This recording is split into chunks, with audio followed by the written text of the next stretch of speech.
on session. The Honorable Nancy Siemens presiding. Thank you. Be seated, please.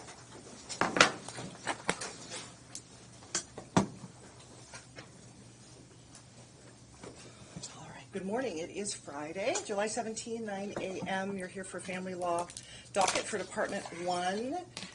Thank you for those folks who are on the Zoom for keeping your microphones muted and making sure that you keep your video off as well.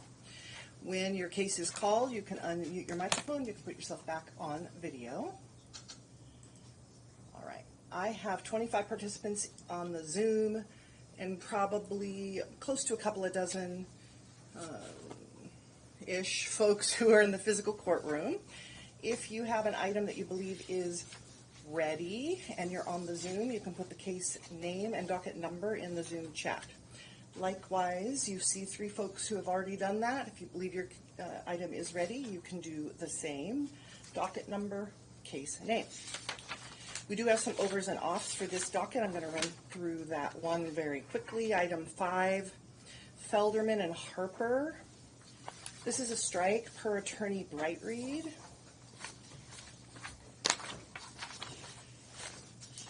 And I believe that's the only strike that we have. Let me see, Mr. Rowe, I do see that you are here on the add-on, which is the Whitney matter. I believe we have an agreement to go to mediation arbitration. We may. Let's see if Mr. Jones is with us yet. Mr. Jones?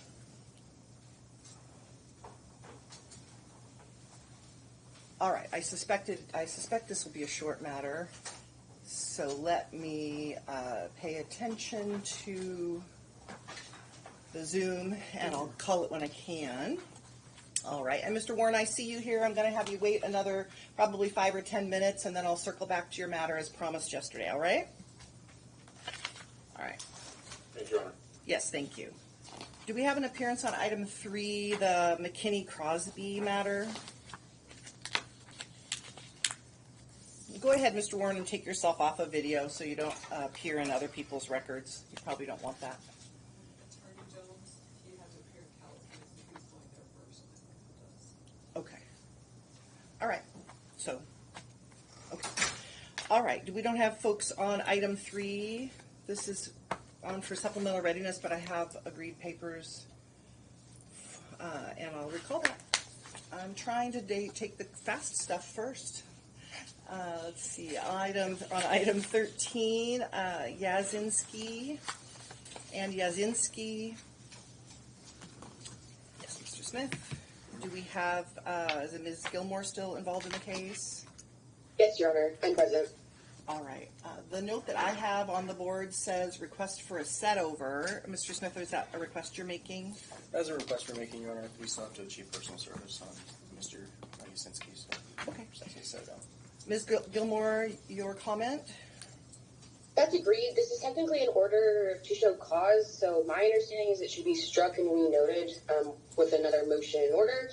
But if the court is inclined to set it over, I'd ask for the 14th. All right, Mr. Smith, your response?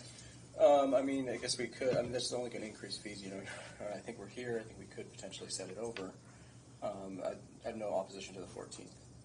All right, Ms. Gilmore, without a strenuous opposition, the court would accommodate a forward date without issuance of a new order to show cause, although Ms. Gilmore is right. Ms. Gilmore, the final word from you? Understood, that's fine, thank you. All right, this will be over then to 8:14 and that's a Friday, correct? Yes, at 9 a.m. Thank you, Your Honor. Good, thank you. Thank you. Yep, thank you.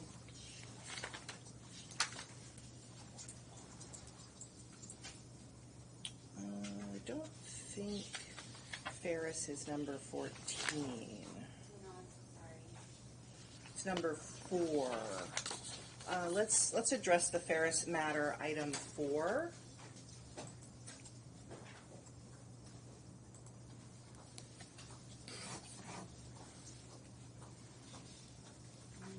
Tell me your name. Heather Ferris. Okay. So you had provided a notice of hearing, and the notice of hearing said finalized divorce. Mm-hmm. Okay. It looks as though there may be an issue here with regard to finalizing. You had identified that the petitioner was in default, which the court uses the word default informally because a default is there's a different legal meaning to it. But I think what you're saying is that the petitioner hasn't appeared Correct. very often since he hasn't filed. appeared or responded to anything. Right, okay. All right, so if you're wanting to finalize, you can provide, and you believe there's an agreement, you can provide notice to him of the hearing Okay. and the paperwork. I didn't see anything in the court record I had that would confirm notice, but this right here. that detail may have gotten past me in the. So I did send it to him. And this is a copy. Is this something I Okay, did you file that with the court yet? can? No, I have not. Okay. No, we're in the middle of a move and it got lost in the whole mess. But I was able to retrieve it. All right. And I'm going to hand this back to you. This is a copy of your notice of hearing for today's hearing. I'm looking at the proof of service by mail, and it shows that you provided him with notice of the hearing for today. Yes. It doesn't show that you provided him with notice of the papers that you wanted to finalize today. Go ahead and file that. That had And- already been filed. Okay. What I see is you had identified that he's moved to Carson, Nevada. The court record, which is the official record for address purposes, still has him residing in Washougal. So you would need to provide mail service to both addresses with fresh copies of the documents you believe are agreed in order to finalize those. Okay. Okay? And so file that one, 'cause it's, yeah. Oh, I didn't think through that one. Go ahead and give it back to her. So you, who did you do the service by mail yourself? I did. Okay, go ahead and sign that then. And then we'll go back to the other topic.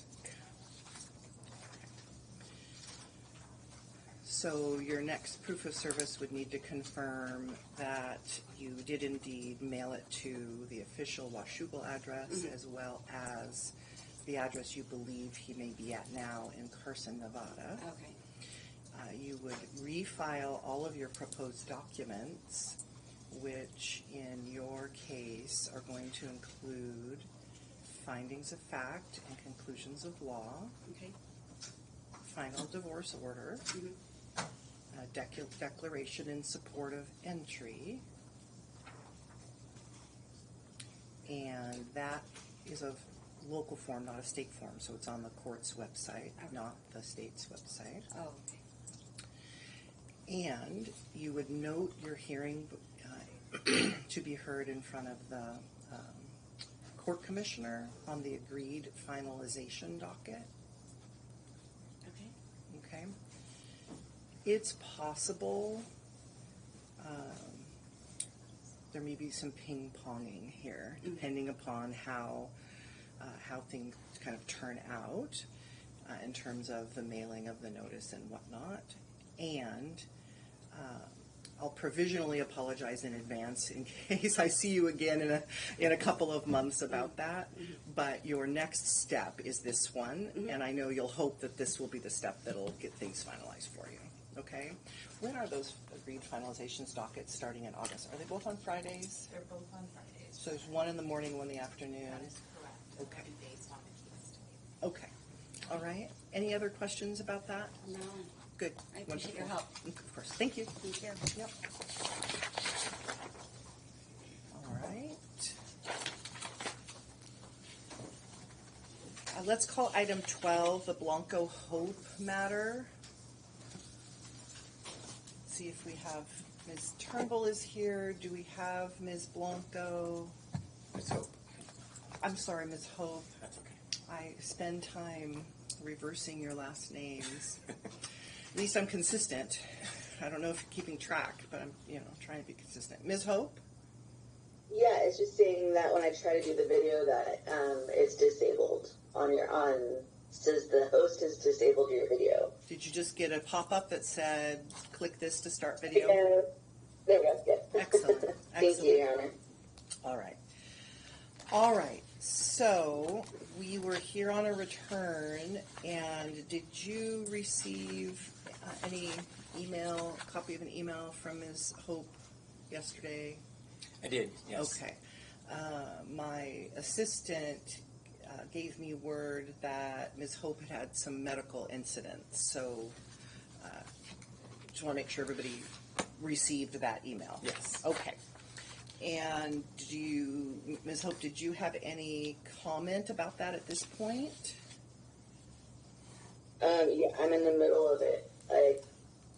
When it comes to the medical incident, yeah, it's still I'm waiting for an iron infusion. Okay. And it sounded like you were working on the discovery responses but weren't able to finish those. Yeah, it's like drafted, but it's not ready to be sent. It needs to be looked over. There's a few more things that I'm still trying to find. Okay. Would you be able to, with your medical condition, look over what's been finished so far and provide that to Mr. Blanco within a Not on my time own. frame? Okay. What does not on my own mean? Not on my own means that, so right now they're really concerned about my cognitive abilities. Who's they? My doctor. Okay. And what about your cognitive abilities are they concerned? Right now it's just slowed speech, really, really tired. Executive functioning they're saying until I have iron, I'm pretty non-functional. I'm sleeping about 18 hours a day. When are you may have said this and I missed it as I was listening for certain words. When are you scheduled, if you are, for an infusion? They're not. They're trying to get me in as soon as possible. Okay. Do you have any idea what they mean when they say as soon as possible? They said as early as next week, like beginning next week, or as late as the end of the month. It depends on, they have to the pharmacy has to make it. Pharmacy has to make the medication that is needed for your infusion? Yeah. Okay. Yeah. All right. Anything else you want me to hear right now about that? About the medical? Yes. I mean, like I said, just I'm in and out of the ER because of fluids also, so they're also trying to keep me hydrated through the experience, so I'm pretty much, I'm not able to do much at all right now. Okay. I do have a quick question. Yeah. Because I was told that Marcus was living with Grandma for a period of time. I'm curious how long he was living with Grandma, if she isn't able to take care of Marcus, and if she isn't able to get her infusion until the end of the month. In the week that she's supposed to have Marcus, should he be with me if she's not able to take care of him? Okay. All right. So I heard that part. What else do you want me to hear about what Ms. Hope submitted and just said? Well, I've filed a motion to compel. It's been 14, almost 15 months waiting to get the information. Every single time there's a deadline, there's always a medical excuse. And I understand there's medical excuses, but there's a pattern now. So I just really hope that we can follow the law and get this turned in, or she faces some consequences according to the law. Okay. Anything else you want me to hear at this point about the medical condition? About the medical conditions, no. Then there's the issue of the iPad. Okay. Ms. Turnbull, do you have any input about what you've just heard regarding the medical condition and what each party has just told us?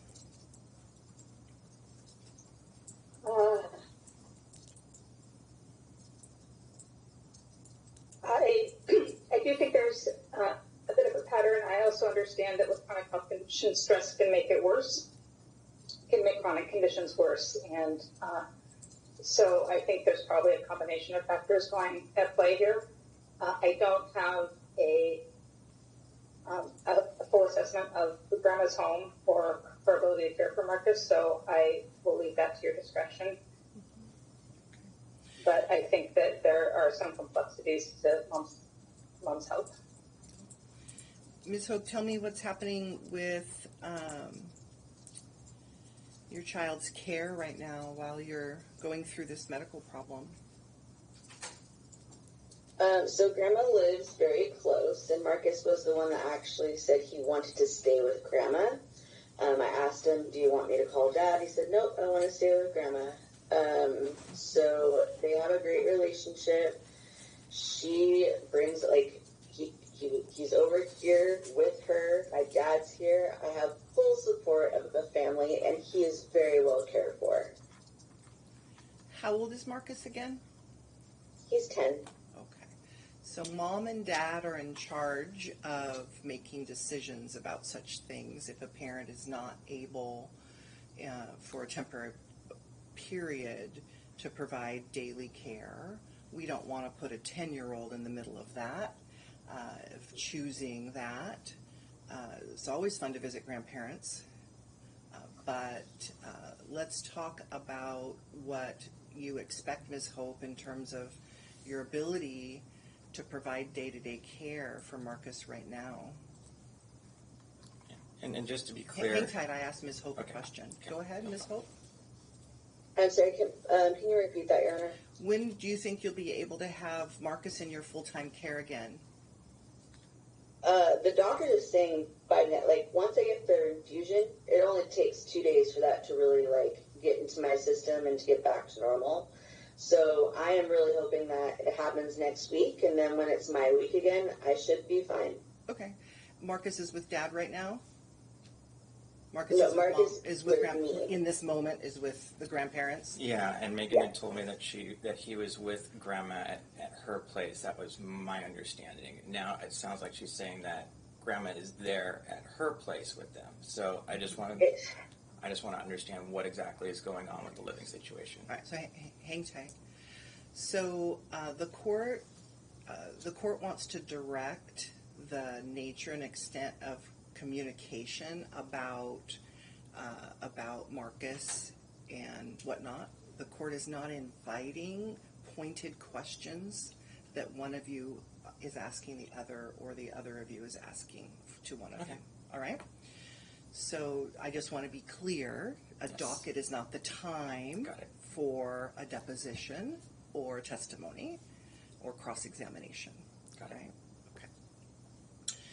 The court wants to confirm, however, is Grandma staying with you in your home to provide assistance, or is something else happening? No, so Grandpa's providing assistance for me, but Grandma brings Marcus over here, and then Marcus sleeps over at Grandma's. Okay. And that's only happened for 2 nights. Okay. All right. The court's not going to make any adjustments to the temporary parenting plan at this time. And the court, grandparents have participated as observers at prior court hearings, and so are very interested, certainly, in Marcus's care and how he's doing, and without any specific information that would lend the court to be concerned about his care, I'm not going to make any ad hoc change to that. Parents have the right to delegate authority for day-to-day care while the child is properly in their care. All right? All right. So, Ms. Turnbull, let me first ask Ms. Hope real quick. You're doing okay in terms of how you're feeling in this moment at during this hearing? No, but I can keep going. Okay. Ms. Turnbull, I think that you may have had a task or two to did you have a task or two to report back to the court for this hearing? I can't recall exactly. I believe I was to provide information to the parties, which I have done. Okay. And are you needing any additional information from a party? I do not at this time. Okay. All right. And Mr. Blanco mentioned the tablet, I think. The iPad, yeah. The iPad. And what about the iPad were you wanting to address today?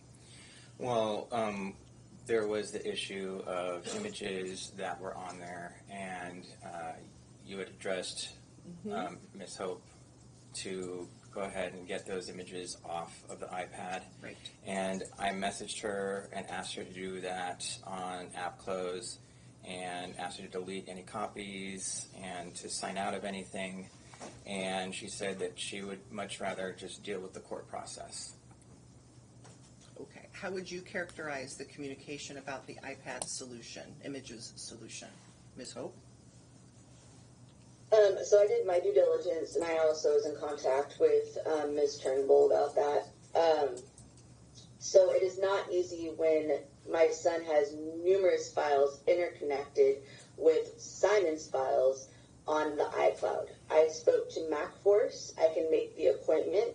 This is what I meant when I went to where I wanted the court's help, is because MacForce can remove everything without affecting Marcus's files, which would cause a meltdown, and Mr. Blanco, I believe, probably knows that. So what MacForce is going to do is take his iCloud off, make sure we recover the right files. We're going to put it under my iCloud, and then he will have his own iCloud under mine. It's a family plan through Apple, but it's going to cost about $200. Okay. When I talked to Apple, they said that all she has to do is just delete my photos and files. It's not going to cost anything. It's that simple. She just has to delete them. Okay. No, your And she iCloud can- will still be on the And iPad. she can sign out of the iCloud. That's all she has to do. It's that simple. All right. I can't arbitrate or make a legal decision about what the process is to fix that in this moment. You have a disagreement about what it's going to take to fix the problem, right? Yep. Okay. And Ms. Hope is offering one solution that's a $200 solution. Okay. Ms. Hope, if you believe that's the only solution, you may proceed with that solution. You'll be in charge of paying the entire fee for that. I cannot proceed with that without Mr. Blanco we would have to set up a time where he will give his password in order to get the iCloud off of the iPad. And So- Apple told me that too. Wonderful.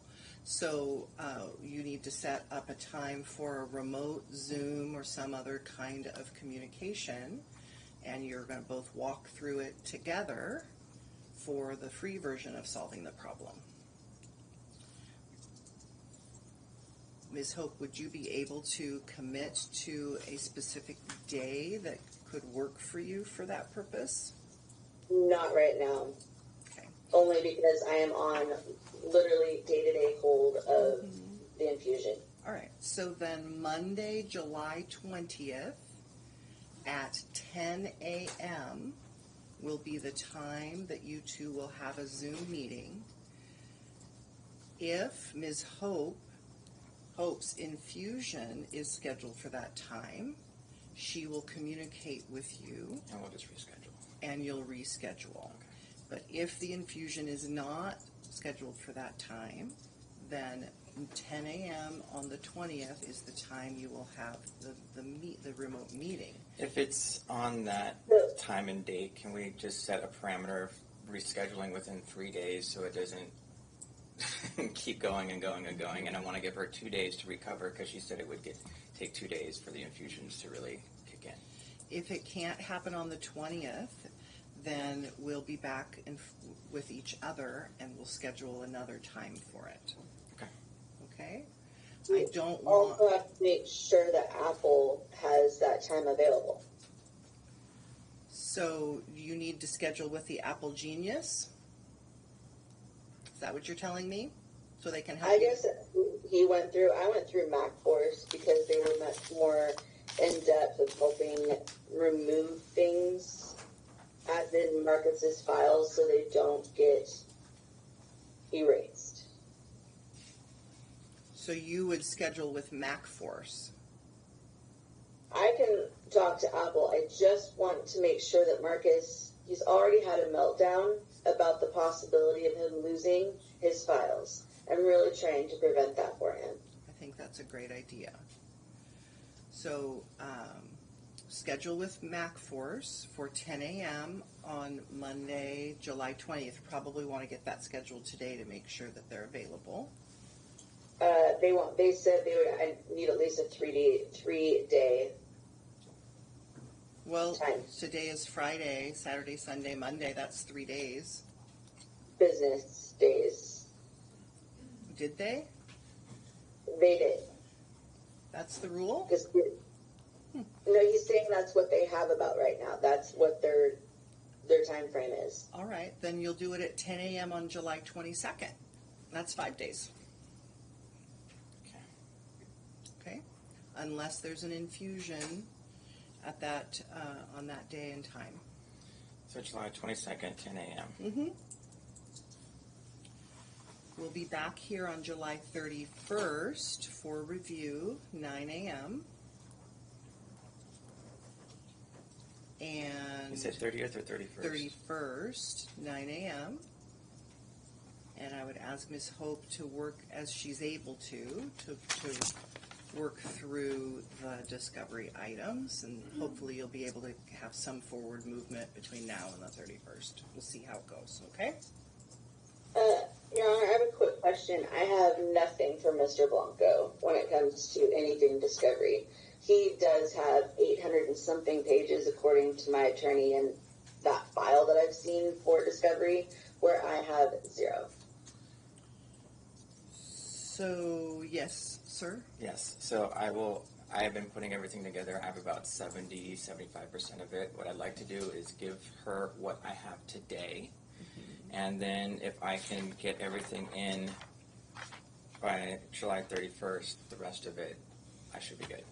I'm going to tell you not to do that. Okay. Because I don't want to overwhelm Ms. Hope, and I want her to focus on getting her work done. Okay.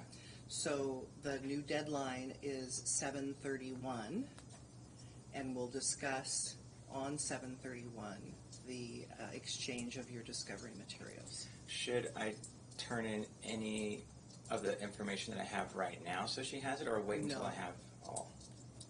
Continue working on it. Do not submit anything right now. Wait until it's okay. Yes. I don't want Ms. Hope to feel overwhelmed by a volume of paperwork that pulls her off track from her attending to her health, and then also, when she's able to, attending to the legal proceeding requirements, okay? Okay. All right. Ms. Hope, anything else? Your Honor, Yeah. yes, Your Honor, can I have clarification about something regarding discovery? And that is, I believe that you ruled that I need to provide all communications that I've had with Ms. Turnbull with the petitioner, correct? Correct. There's other things the petitioner is asking for that Ms. Hawk actually objected to, and I can see her notes. Am I allowed to? I have no problem handing over all the correspondence, but I still believe some of the stuff he might be asking for, I would like to take into consideration what my previous attorney was advising me on.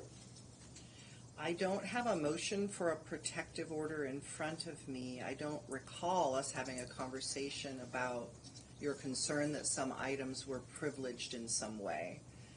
Have we talked about this before? I don't think so. And Hang tight.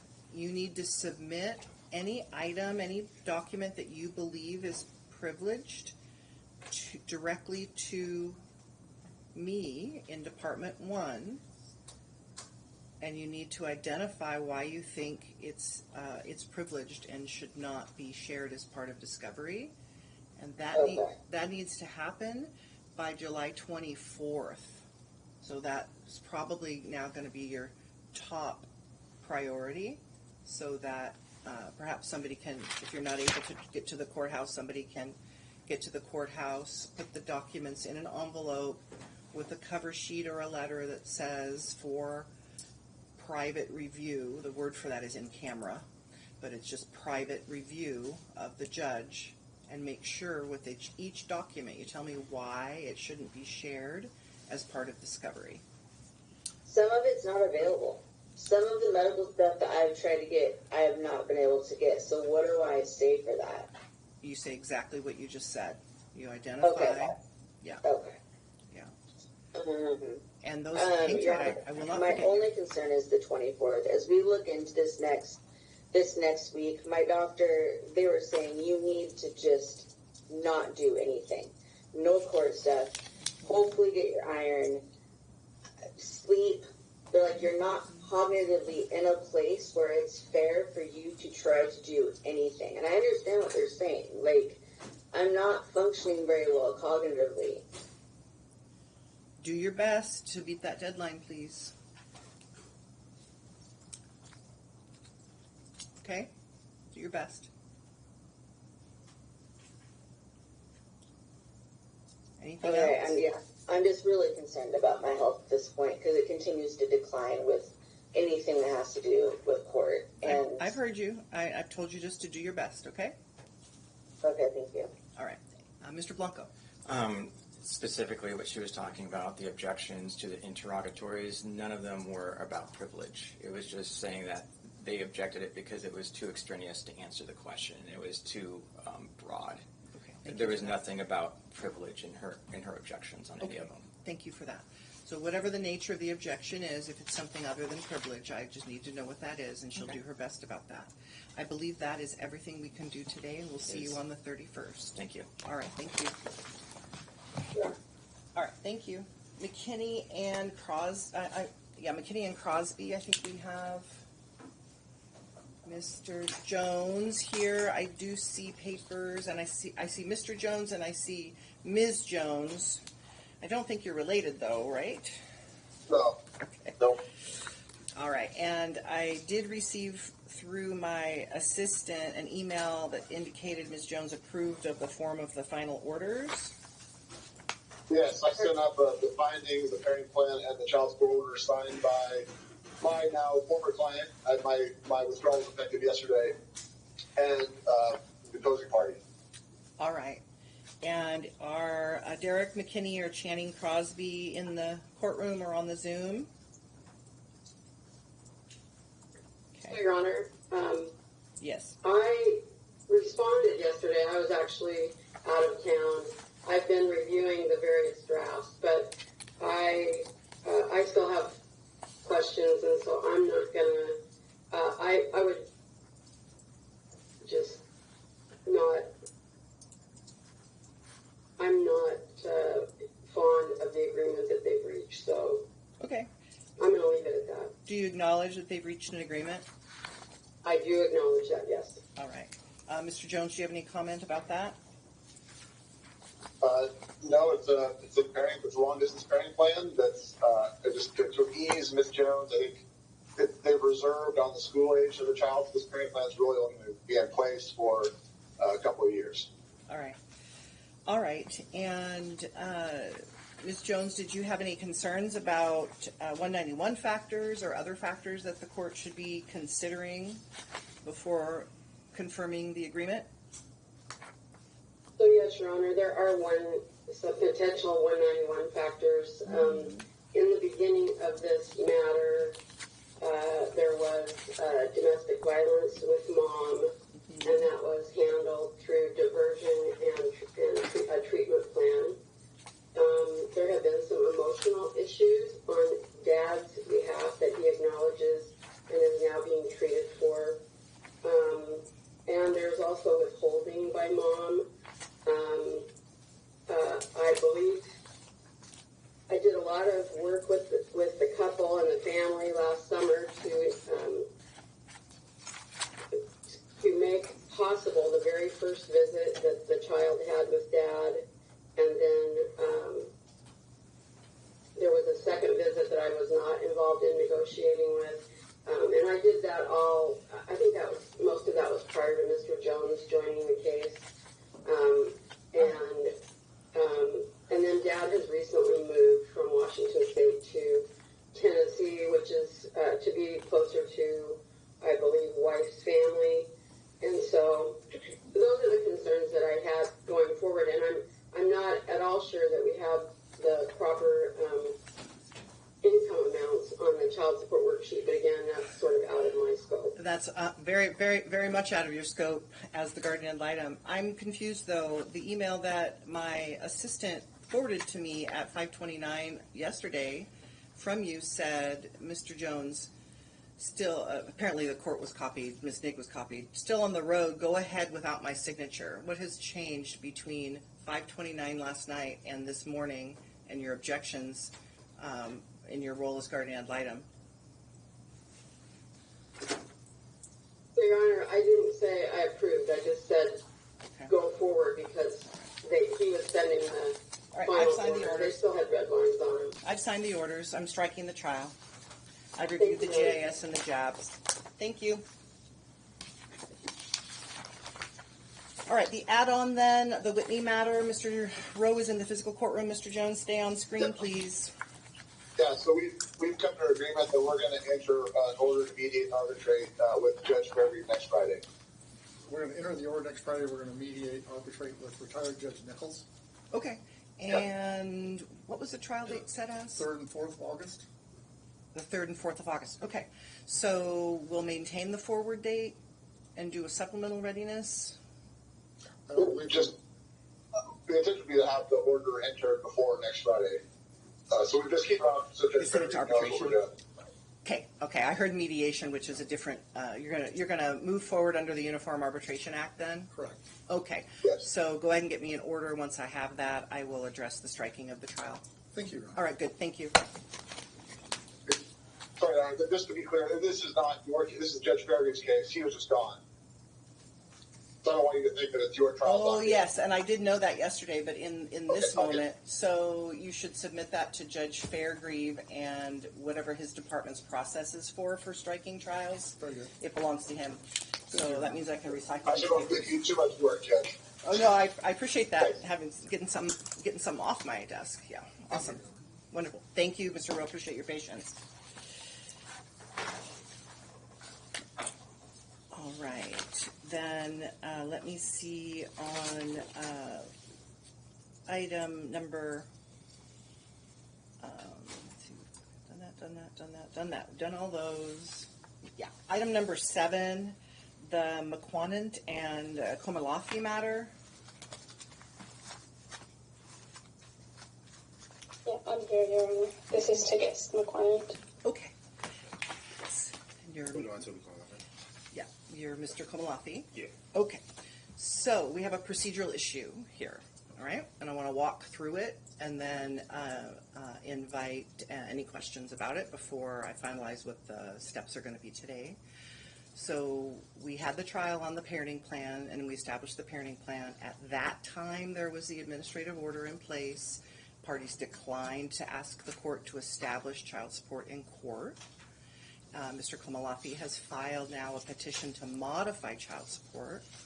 We have 2 boxes. There's an administrative court order an administrative box for administrative orders and a court box for court orders. The court can't modify an administrative order. The administrative court doesn't, in theory, modify a court order. They are independent processes. The petition to modify filed in court isn't the right vehicle for the court to establish child support. You would need to file, in this case, in your same case number, the petition to establish, it says petition to establish parenting plan and or child support, and that petition language will walk you through the steps, and you'll indicate you've already established a parenting plan and you want to establish child support. This court doesn't have authority to look at what was happening in the administrative process and modify that, but it does have the authority to establish support in this new case. Make sense? Any questions about that? And then I'll ask Ms. So I'm supposed to go to administrative court and tell them that I want more child support? You may request. This isn't their case yet. Go ahead and mute your. Yeah, you may request that the court establish a child support order in your court case, and you would file that different kind of petition in your court case, and then you'll end up appearing in front of either my department or one of the court commissioners in order to establish your child support. You may do that. You may also, whatever the administrative rules are, you may also ask the administrative process, ask Division of Child Support to initiate a modification if it fits within those rules. It's not a model of clarity in terms of how the two laws interact. Yeah, I'm confused. Yeah. Really If you want a judge to look at the incomes of the parties, or a judge or a commissioner, you can do that. Just have to use different paperwork to do that. The paperwork you use doesn't authorize a judicial officer to set support as a court order.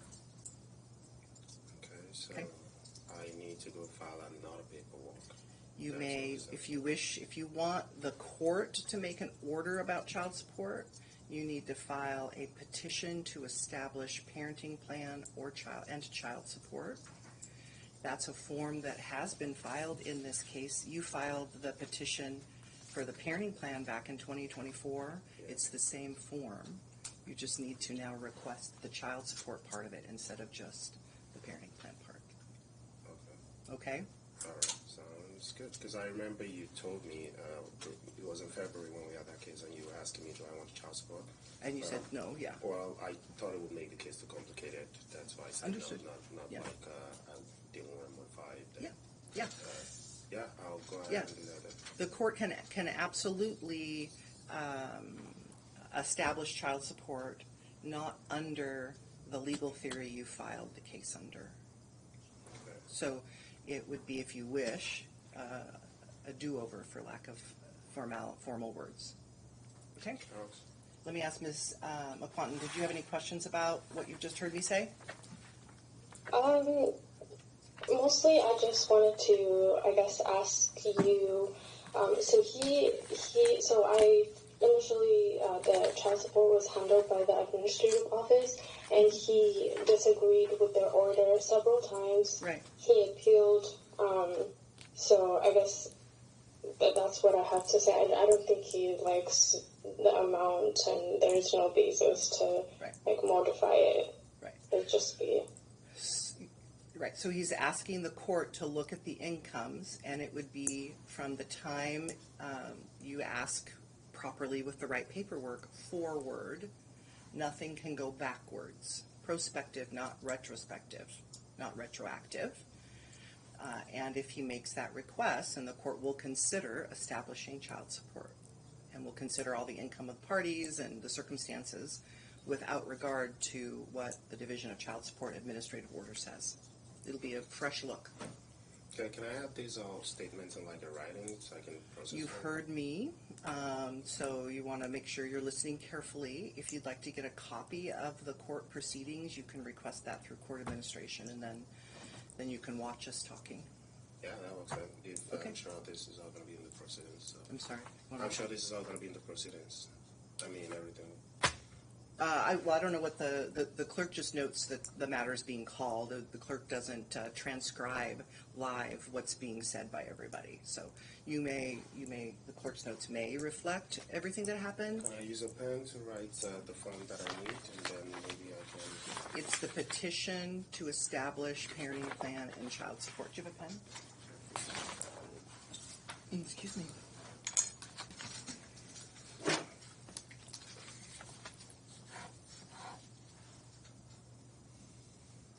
And there are undoubtedly other papers that you need. I'm not giving a full kind of tutorial. It wouldn't be the role of the court, but I am identifying you where the direction you need to go in order for your claim to be considered. Yeah, the form is always a good start. Thank you. Yeah, thank you. All right. Thank you both. Thank you. You bet. All right. Item 6, Stanislav Klein and Diana Fisher if we have our interpreter. I think she just logged on. Ms. Dobbins? Yes, Your Honor, I'm here. All right, I'll call item 6, Stanislav Klein and Diana Fisher. Сейчас вызываю по судебному реестру номер 6 Станислав Клим против Дианы Фишер. All right, good morning. Morning. Доброе утро. Confirm your name, Mr. Klein. Станислав Клайн. Подтвердите ваше имя, господин Клим. And confirm your name, Ms. Fisher. Диана Фишер. And this centers on the loan paperwork. Это мы рассматриваем сейчас документы по займу. Do you have an updated lender approval packet, Ms. Fisher? У вас есть, госпожа Фишер, обновленный пакет, то, что одобрил вам взаимодатель документа? Да, я относила в офис вниз, все бумаги, все копии отдавала в офис внизу. Yes, I took all of the copies to the office downstairs. You took all copies to the office downstairs? Вниз, да, отнесли все копии? Ну да, куда вот это вот ходить, делать declaration и все такое, забыла, как это называется. Главное, The same place where we did the declaration, I forgot the name. I'm asking a different question. Я вас не это сейчас спрашиваю. I'm asking about the bank paperwork for your new loan. Я вас спрашиваю документы из банка по новому займу. The bank paperwork that I looked at that you filed, I thought maybe had expired. No. Потому что документы, которые вы подали у нас в файле, там, по-моему, они просроченные, банковские. Я разговаривала с банком, и он сказал, что когда вы подпишете, в любое время можете присылать. Я им сказала, что у нас сейчас проблемы с моим бывшим мужем, и что я назначила court day, и они сказали, окей. I had conversation with bank, and he said you can send it to us after you sign everything in court, because I told them I had problems with my ex-husband, and we had a court date. И они сказали, что когда мы их подпишем, мы их можем отослать их назад. Они не expire. They said that whenever we sign it, we can send it back, that those documents do not expire. And you want him to sign the documents? И вы хотите, чтобы он подписал документы? Ну да, чтобы убрать его с лоуна. Yes, I would like to remove him from loan. Okay. What's the obstacle to signing the documents? Потому что это не соответствует вашему Какой барьер? Go ahead, Ms. Dobbins. Какой барьер? Почему не подписываете документы? Во-первых, я не получал эти документы в оригинальном виде, мне только высылали фотографии вот с зачеркнутыми черными этими вставками. To begin with, I haven't even received original documents. I was only sent pictures of the documents with the black out parts. Во-вторых, это не соответствует вашему судебному ордеру, потому что это сказано, что в судебном ордере сказано, что должно быть refinance на sole name, а здесь включены other parties, и также assumption agreement это не refinance.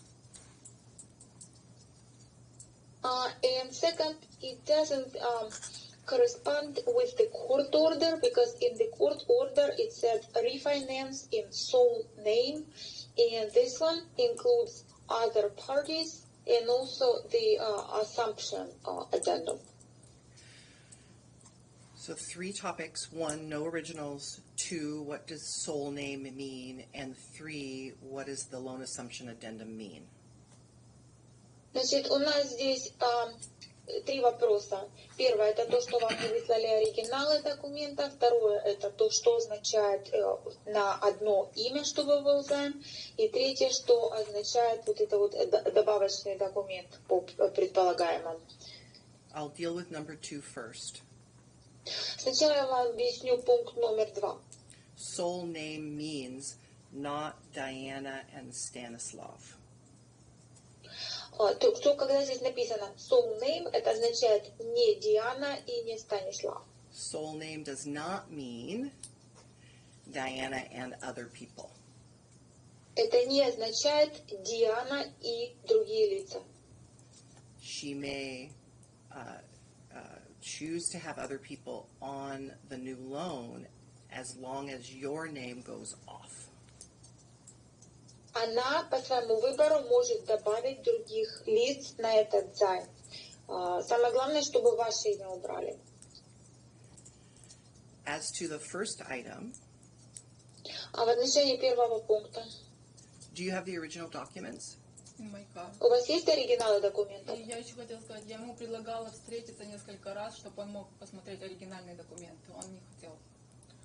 I suggested to him to meet several times in order to go over documents. Then he refused. All right, what are you doing Monday at 9 a.m.? Возражаю, Ваша честь. Wait. What are you doing Monday at 9 a.m.? В понедельник в 9 утра что вы делаете? На работу уже. I'm going to work. Are you driving out of town Monday? Yes. Вы уезжаете из города, да? When are you back? Когда вернетесь? Go ahead. Я еще не знаю. I don't know yet. You're never gone very long, are you? Но вы же не уезжаете надолго очень. Примерно 2 недели. Approximately 2 weeks. Okay. All right, go to your car and get the documents and bring them up, and I'll recall the matter. Go ahead and sit down. And Я возражаю, Ваша честь, по поводу... Hang tight. She has to interpret.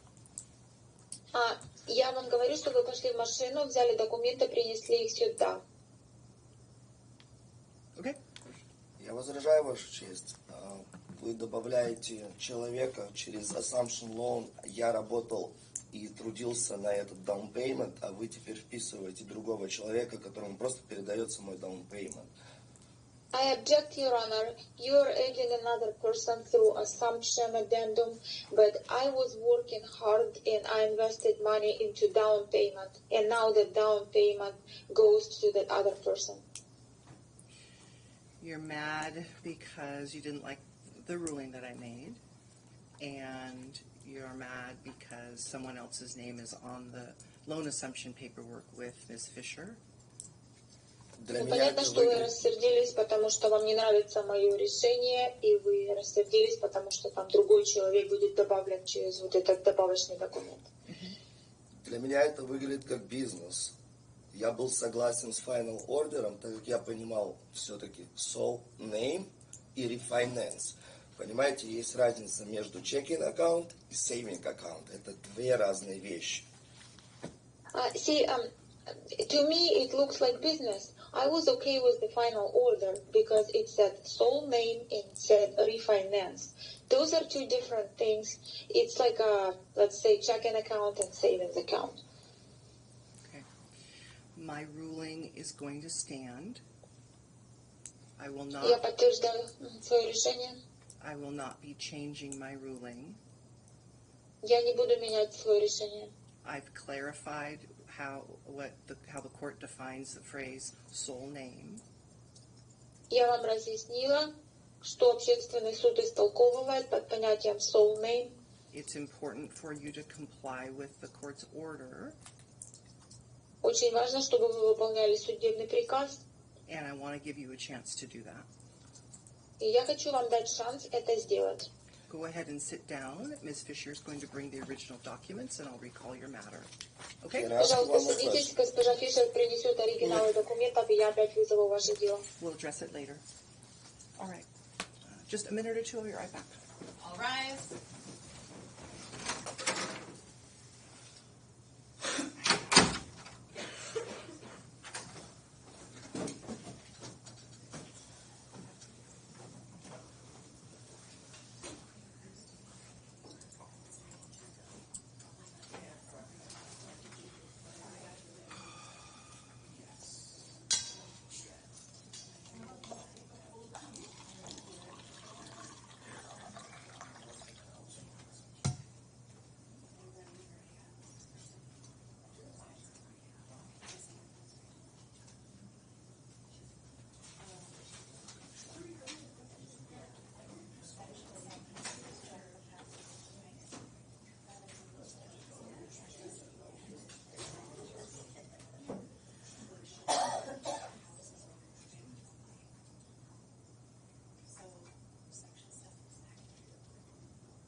seated, everybody. Thank you.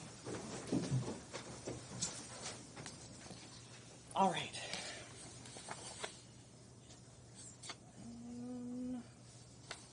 Did we have folks here on the SABIC matter? Isn't Ms. Fong Uribe also, she's still representing? Oh, there you are. Okay. I just didn't see you on Zoom. Come on up. We're going to call number 1, and then it's number 10 is also on for tracking purposes.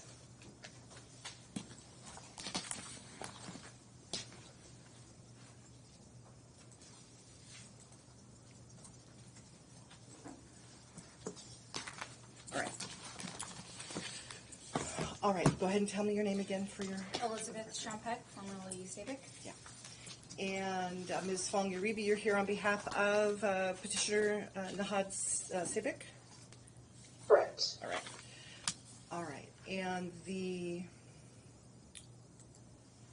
issue on for today, I believe, relates to temporary residence and I suppose kind of relocation, but we have a situation where there is a current protection order. Father hasn't seen the children in almost 12 months, about 11 months. Today marks the year, Your Honor. Okay. Mother moved to Oregon under a belief that the protection order meant she didn't have to give the notice of intent to relocate. She was educated on that, and the intent to relocate, I believe, has been filed at this point. The motion for today relates to contact provisions and visitation.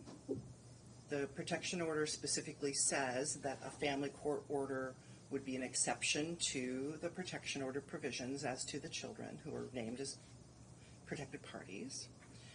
And so I believe the question for today is pretty narrow. Both parents agree that a residential schedule is appropriate. They disagree about what it should say. Do I have that right? Yes, Your Honor. Okay. All right. So if my memory serves, Mother is proposing a Friday to Sunday every other weekend. Nope. What are you proposing then? I'm proposing through the end of the year supervised visitation only, just while they're getting reestablished, especially with a lot of his behaviors.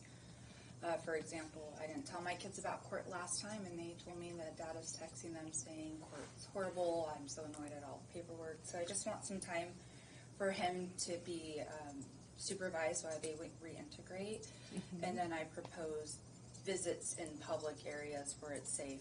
I know it's your decision, but that was just my proposal. Okay. So it must be Father's proposing what then? Catch me up, since I've already made one residential proposal mistake.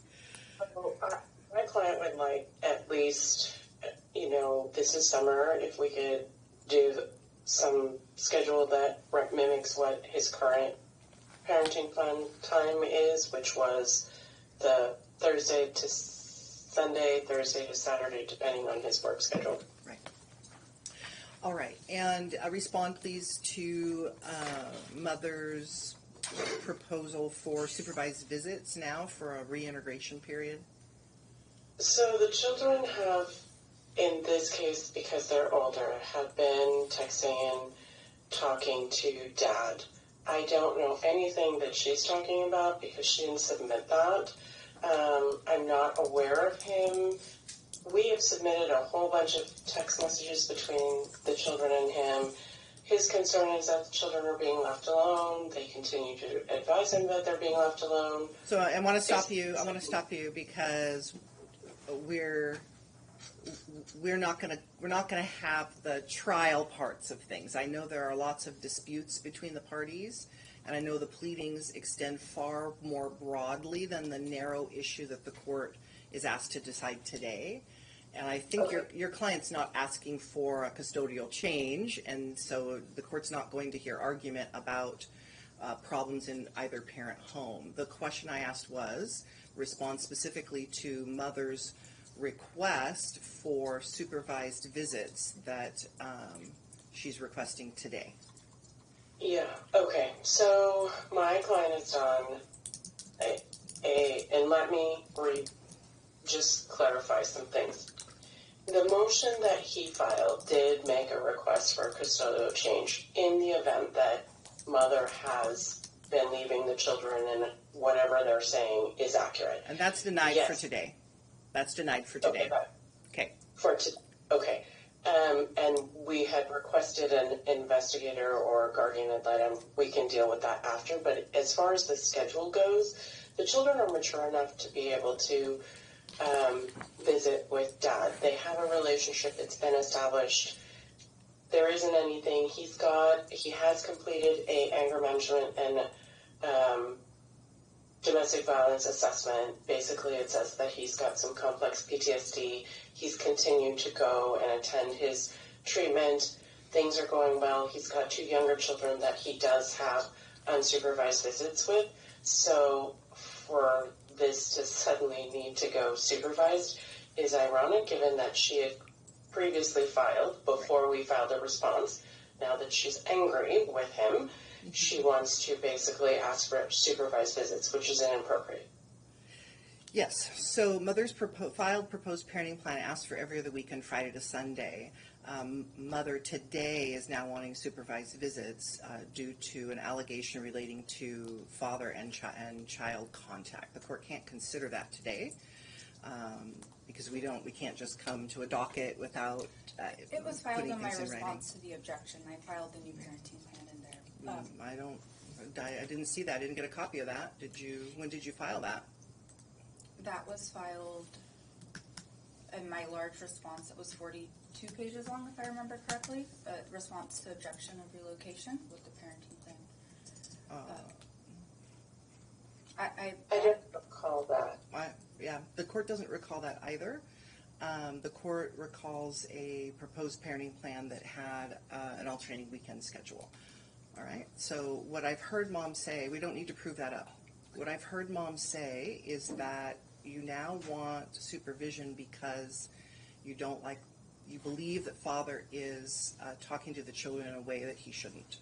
That's the basis for the supervision. Yes, sir, and I did include evidence of him talking about court stuff via text message with the children in my evidence. All right, so the request for supervision is denied. The way for the court to address a concern about adults communicating with children about the legal proceedings is to order them not to do that. There's not a basis for supervision at this time based upon that. That was ordered in the protection order specifically. Then that's a different proceeding. If you believe he has violated a court order that's existing in the protection order case about communicating with the children, that's potentially a contempt proceeding. Okay, even if there's contempt found, that alone doesn't justify a supervised visitation schedule. So today we're not going to go that direction. Okay. Your proposal in the written parenting plan, the original one, was an alternating weekend proposal. Okay. And where were you proposing transfers take place? There's a sheriff's department in Bethany Village where we live. That's what I was proposing, but I do have concerns with his ability to drive as well. And I don't want him driving the daughter with the permit. She no longer has a permit. She's been diagnosed with epilepsy. So I really want to be cautious with the driving. So you want to do all the driving? I don't want to do all the driving, no. Okay, so what would happen then? Who would drive? Well, I don't know when, Your Honor, when you're saying they would go, like what days of the week, or what would that schedule look like? Friday through Sunday, every other weekend. I guess I would drive them after work. I would prefer to drop them off for my safety, because there's a lot of verbal assault. I understand. There's a history. The court has read through that and acknowledges there's a valid history here. Yes, so I would like to, I don't know how I would get the kids. Are they going to be unsupervised at his house? Yes. So what's your proposal for transportation? Is he going to be allowed to drive the children? What's your proposal for transfer of the children? You say you want to drive, you want to do all the transfers. I think that's what you're saying. Focus It's a little on bit confusing because if he's allowed to drive the children, then I would prefer him to drive. If there's no protection against keeping him from driving the children, then I would prefer him to drive. I don't see anything in the record showing current evidence of a lack of sobriety that would cause an issue with driving. I recognize that concern is a historical concern, and it's a valid, credible historical concern. But I don't have anything in the record. Understood. with So I would regard like to stick to the original proposal of Bethany Village Sheriff's Department. Okay.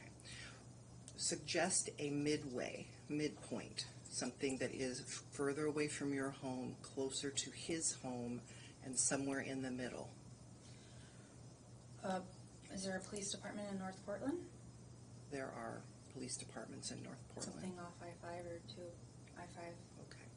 The court's going to allow every other weekend visits beginning the 24th, beginning Friday the 24th.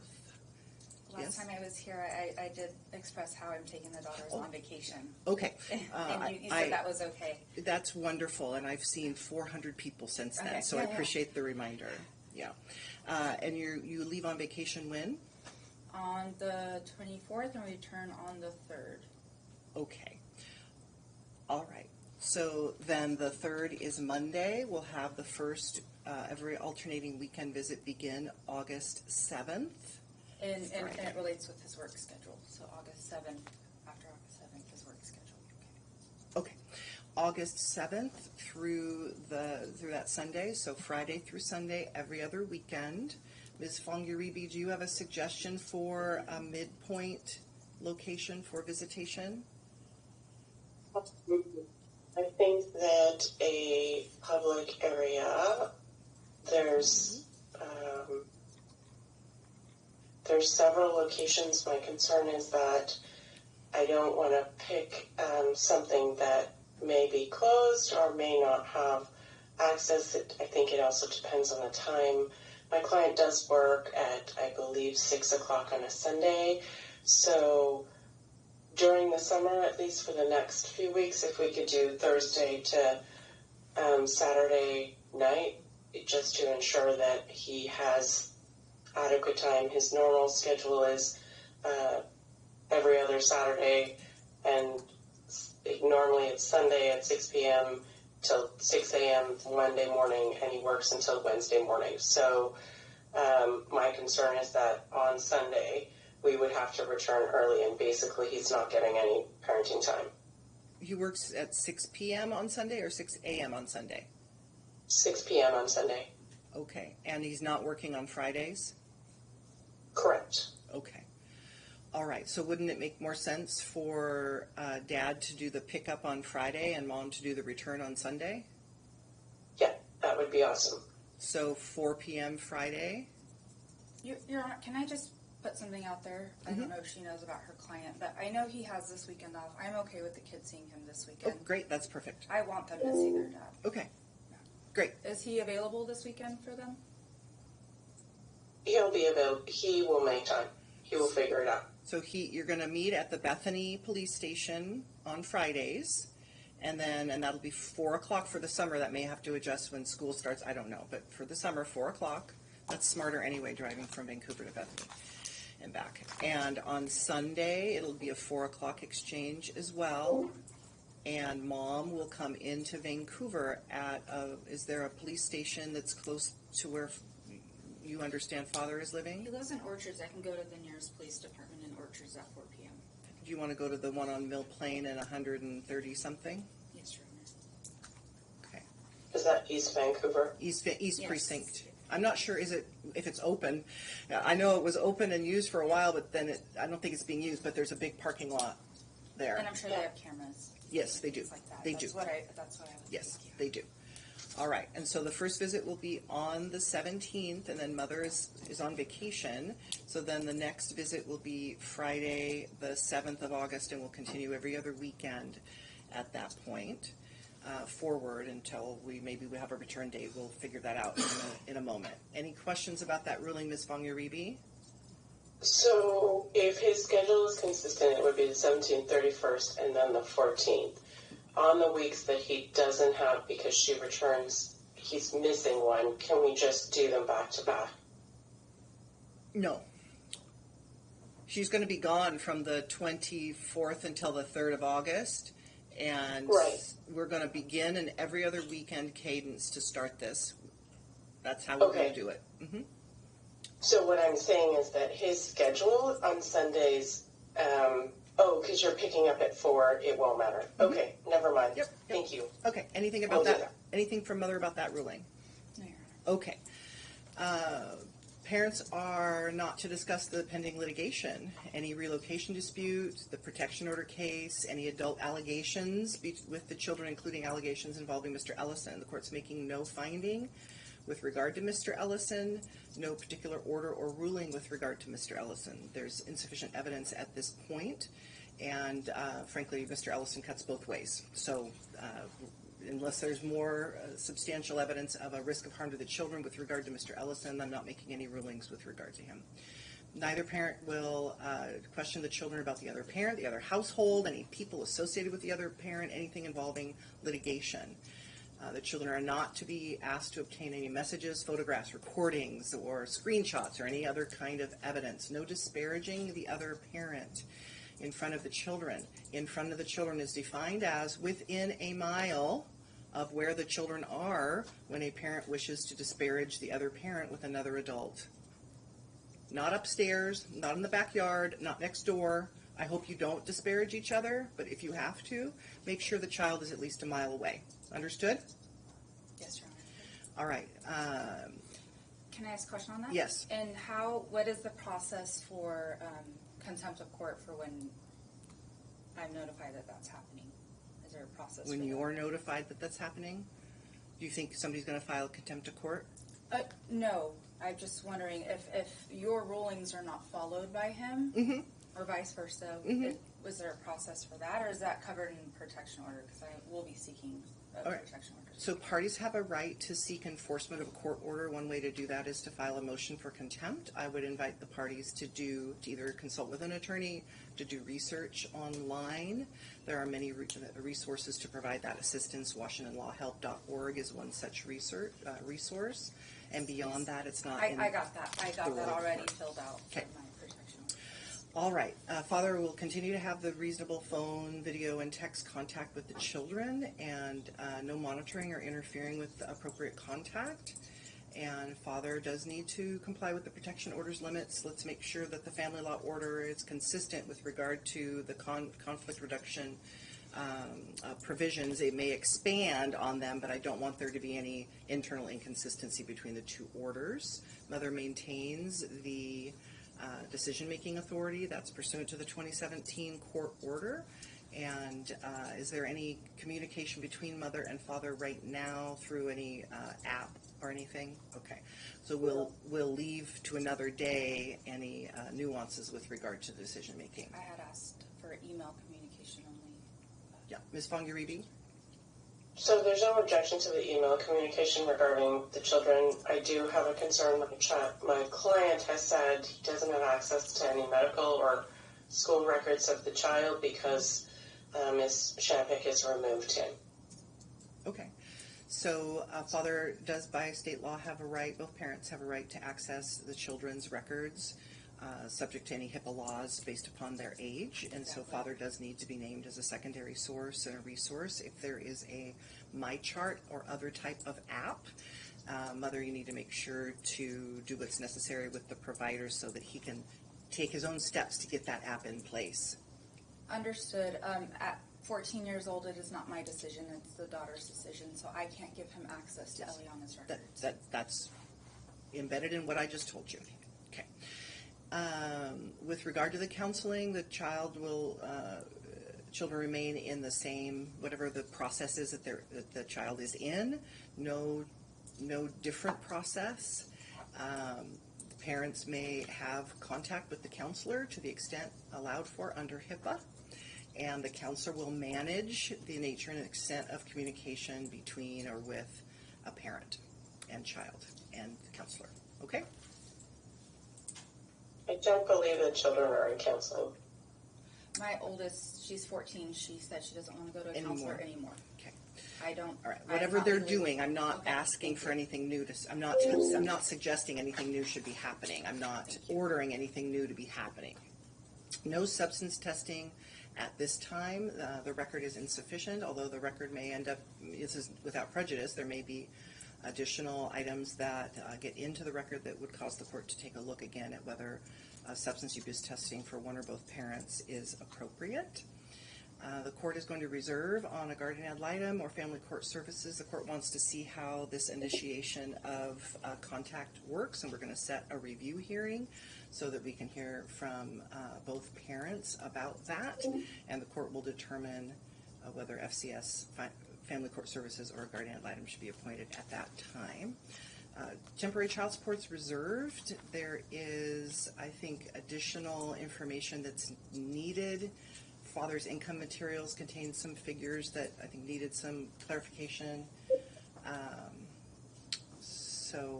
And then mother, you filed a document under a financial source document that is labeled a financial declaration, but it's not on the court-approved mandatory form. So you need to refile your financial declaration on the court-approved mandatory form. Just the top section, not all the documents that are my personal. Just the financial document. Yeah, the financial declaration. The other documents are filed, I think, appropriately under seal.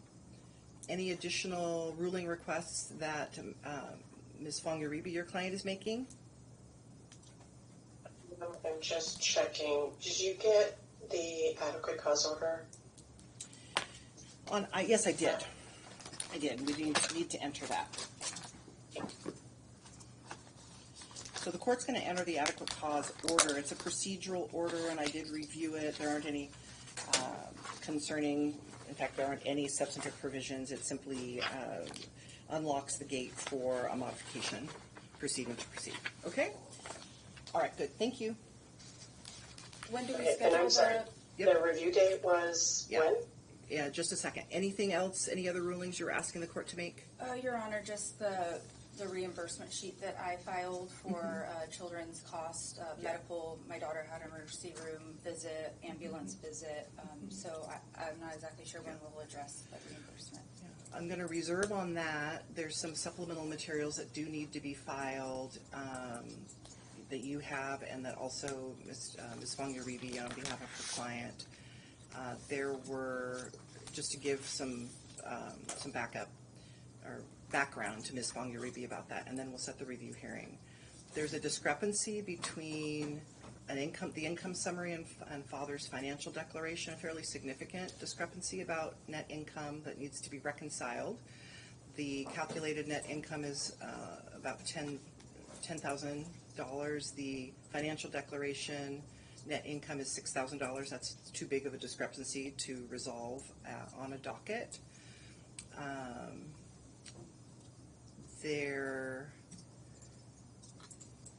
I need some clarity over overtime and premium pay, profit sharing, any other one-time compensation, and looks like the retirement deduction. There are two different figures for what's being claimed to be what's actually being deducted on the pay stubs versus what's being claimed on the other documents. On Mr. Nina's. Okay. And then health insurance summary. I want to confirm the calculation against the plan rate sheet. It's not quite apparent to the court, or at least I didn't pick up on that in my review. All right, so in terms of a court review, at the time of the review, we'll consider FCS or GAL. We'll also take up any requests for temporary child support order. We'll have a review on a Friday. Let's look at a date, perhaps the end of September.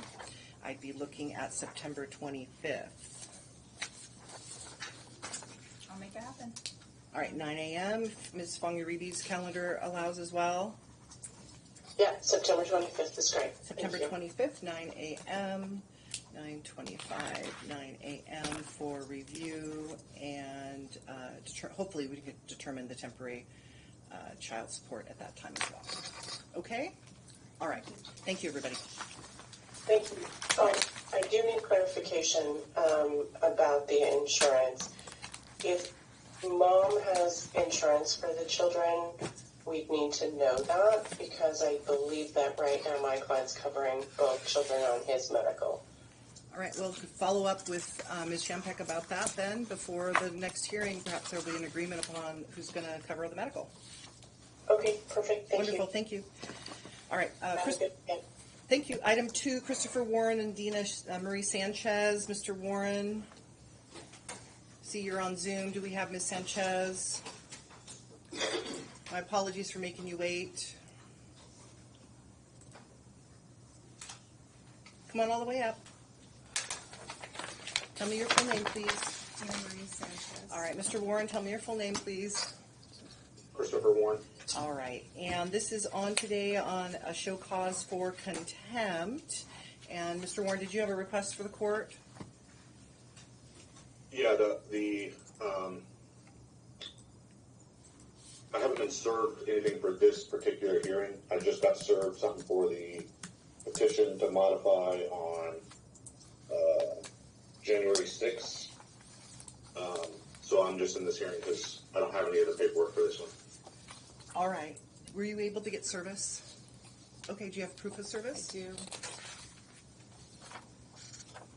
And this is for the show cause contempt? Yeah, and they also filed a proof of service, Your Honor. Who's they? The JD process service. They sent me. I don't have anything filed by a JD process service. I have a Carla M. Alvarado Martinez document filed on 7/13. Yeah, she works for JD process service. Oh, okay. I wouldn't know that. Okay. And then I also see an amended petition to modify child support, although that's not on for today. So that was served. I don't see in this document that's signed by Carla Alvarado Martinez, filed on July 13th, an order. Okay, there is an order to go to court for contempt. I don't see that the motion for the contempt hearing was served. I do see there's a handwriting, but it's not checked, about a declaration of contempt summary of facts. And then, okay, it's a very confusing document here. Have you seen a copy of it? I did, and I did see all the handwriting, and I told them to please be very specific on it. I think that's why they wrote, because I said Yeah, but they didn't check, they handwrote things, but they checked some things. I think she wrote another, I don't. Okay. Well, be that as it may, Mr. Warren, do you have the motion for contempt hearing? I don't, Your Honor. Okay. Were you served with something on July 6th? Yeah. July 6th, I got the notice of hearing petition for modification of child support. But you didn't get anything, you didn't get an order to show cause or a motion for contempt?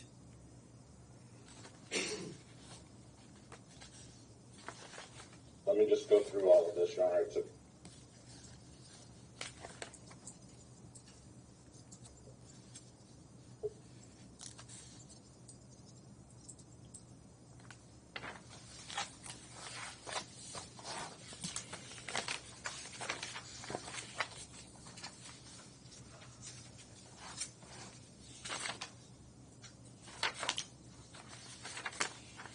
While he's looking, can I ask you, did you get the packet that I had delivered to your office or your mailbox? You said there was a packet. I did get some materials, yes. Okay. Yeah.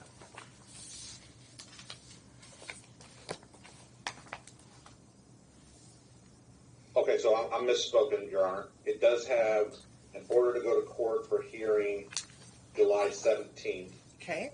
For this contempt. That was with this, it's buried in this packet of the stuff for the August 14th case. It was just in the back with all the exhibits. Got it. Well, let's come back on August 14th and we'll address the contempt as well as the petition to modify child support. Okay? Give them an opportunity to respond. When it's reasonable, I think, to conclude that your process server maybe wasn't as organized Hand it to a binder. Okay. A lot of documents there. Usually you want to make sure to put their court hearings right on the top of everything, or organize them by topic. You didn't do anything wrong, but I'm going to give Mr. Warren an opportunity to respond since he didn't see the materials. Do you see the motion for contempt hearing as well? The motion, yes, it does say motion for contempt hearing for July 17th, Your Honor. Okay. Here is, I'm going to give that back to you. You can come this way, and we'll address whatever the motions are for, looks like you've got a notice of hearing on third amendment petition to modify child support for post-secondary support set for 8/14, and we'll also address the contempt set for 8/14. Just set it forward. Okay, 9 a.m. 9 a.m. 8:14. Okay, and do I need to redeliver anything to you? Nope, I'm going to keep it. Yeah. All right, thank you. All right, thank you, Mr. Warren. I appreciate everybody's patience. All right, Timothy and Cassandra Williams, item 8.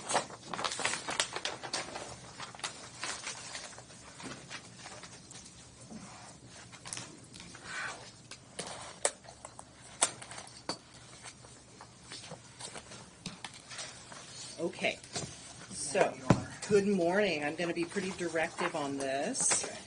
I did receive the paperwork that you, Ms. Williams, put together after the trial, from the trial ruling, and I did receive this letter from Mr. Williams about his objections. Did you get this as well? No, but yes. No, but yes, okay. So he didn't try to mail it, he didn't try to deliver it, and he didn't tell me that he had submitted one. So this morning when we arrived here, I asked him if he had one. Okay. And I asked him if he had filed proof of service, Mhm. and he provided me one that I've just now seen this Oh, morning. okay. So you haven't had a chance to really, have you had a chance to? I have. You've done it. I have Okay. my reply. But okay. Hang tight. Yeah. I will file this into the record because I didn't see it in the court file. So when we're done, I haven't written on it other than to say file it in the court record, because it's something I considered as your objection to the paperwork. Okay. I'm going to walk through them. I'm going to tell you what I'm going to do, and if I have a question about a certain issue, I'll ask you. Otherwise, I'm going to make the ruling. You don't need to argue unless I ask you about it. Okay. So on the divorce order, the final divorce order, on section 7. Well, first I'm going to say page 1, money judgment. I'm going to I've checked the box that says no money judgment is ordered. Thank you. Okay. On page 3 on section 7, I've indicated here where it says that the spouse giving up ownership must sign the quitclaim deed. I crossed out the word by the date. Okay. And I added in accordance with section 20, because that section sets forth what the rule is about the house. Thank you. Then down below under other, I said section 20 applies because there are corresponding duties with regard to quitclaim deeds and deeds of trust and promissory notes. Okay? Up above, nobody mentioned this, but I saw it, section 6 under money judgment. I checked the box that says none. Thank you. And then I crossed out where the box was checked saying that money judgments and temporary orders are not affected by the order, because they are. Okay. Okay? Then the next thing that the court changed, actually I think you did, Mr. Williams, identify that section 6 issue, so I fixed that. In the final divorce papers on page where the signature for the judge is, I hand wrote the court's ruling filed 6/22/26 is incorporated into this order as if the fully set forth it is attached, and I'm attaching that ruling even though it's in the court file so that forevermore you'll have that. Thank you. Those are the only changes the court's going to make with regard to that. Okay? Thank you. And then the findings, nobody had any concern about the wording in the findings. Correct. And so those findings remain as written. And then in the parenting plan, the holiday schedule didn't identify a transition time for July 4th. I didn't look back at the record, but I don't recall that either parent at the trial suggested a transfer time since it's connected with the camp, mom's camp. Yeah, it's on my side it's intentionally ambiguous, and I can show and have shown Mr. Williams evidence of my good faith in making that ambiguity reasonable. Okay. I'm not going to add a time because was not part of the court record unless I should ask you first to confirm. I don't remember it being in part of the court record. No, but Okay. with me trying to be the one responsible for picking kids up during transition, I just need to know what to schedule my thing. So, like this year, they didn't go to a camp, and I didn't get an answer till the day of. Yeah. And I can pick them up, so it makes it hard to make plans, especially with a house full of kids. You need to let him know 3 days in advance so he can plan. Okay? So just let him know 3 days in advance what the timing is. Thank you. Okay? Those are all the changes that are going to be made on that. On the child support, I don't recall anything in the trial record about allocation of the cell phone expense. It was party to the contempt, and it was on the temporary orders. So I think during trial, it didn't occur to anybody that a subsequent ruling needed to be made. What did the temporary order say about it? The parties split the children. Okay. Do you agree with that? I could agree with that. I also see with the increased child support costs that it could be reasonable that goes towards the cell phones as well. Okay. So the court's intent was to carry over the things from the temporary order about expenses, and it sounds like the court forgot to look at the temporary order to confirm that everything was included. So the cell phone expense, did you have it as each of you covering one child, or you were reimbursing that expense? The commissioner back in 2024 said 50-50 for the cell phones, not proportional share. Okay. But it was under the temporary family law order and not child support. So my hope would be to contain everything financial under the child support order in the final. So I would ask that the court follow my letter filed as a declaration and say basic talk, text, and data, proportional share person who paid. Okay. Mr. Williams? I could be okay with that. I'm also okay carrying one of the kids' cell phone plans myself, and we'd have to worry less about reimbursing each other. All right, so I've handwritten in here cell phone, basic talk, text, and data, proportional share, make payments to the person who pays the expense. Okay? With regard to the other issues in the child support order, there's an issue on, looks like, which section is it? I think we're similar in the Scouts section. I've made the following adjustment on page 8 under 2026 National Scout Jamboree. Item 2, the last sentence begins, the remaining child-related balance shall be allocated as provided in the January 2026 stipulation, comma, a copy of which is attached to this order and incorporated as though fully set forth. The parties shall follow this provision, and it is deemed part of this court's final order. Thank you. Understood? Okay. Federal tax dependency exemption, I've made a ruling on that. I'm not making any changes to that ruling, except that I will indicate, let me get to that section here. I will indicate that for tax years when a parent has the right to claim a child, the parents must cooperate to fill out IRS Form 8332 in a timely manner. Thank you. And I've handwritten that portion in there as well. Okay? And then, I believe that's everything. Yeah, I think on the final, it was more, I was trying to see if we get her to sign the paperwork for 2025, because she already claimed the kids when it was my turn. So I'm not going to address a new issue today. This is for entry of the divorce paperwork. I figured that I was just shooting for the moon. Yeah. So I want you all to be able to sign the papers as well. So I'm going to sign them, and then I'll have you step over to the clerk, and she will direct you about where to sign them yourself. In my declaration and letter to the court, the timeline for the paperwork on the house. Mr. Williams is flying to Washington, D.C. tomorrow. He's not going to be in one place. He's going to be moving around. The loan modification has to be returned before he gets back from his trip. And the loan modification has to be complete before the assumption can start. I've requested the application for the assumption, but I'm concerned about my ability to comply with the court's 14-day instruction without having access to Mr. Williams for notarized signatures. Do you have a solution, Mr. Williams? I already have the quitclaim deed in hand notarized, so to give up as long as I get the deed of trust and promissory note, which should hopefully solve all that. And looking over the things you want notarized, it has wrong addresses and things anyways, so it has to get new paperwork sent. All right. We can't get new paperwork sent. I've already explored that option with the credit union. It would have to be redrafted and reapproved. However, the wrong addresses and things, they're not material to the modification or the agreement. He can still prove that he is himself and notarize.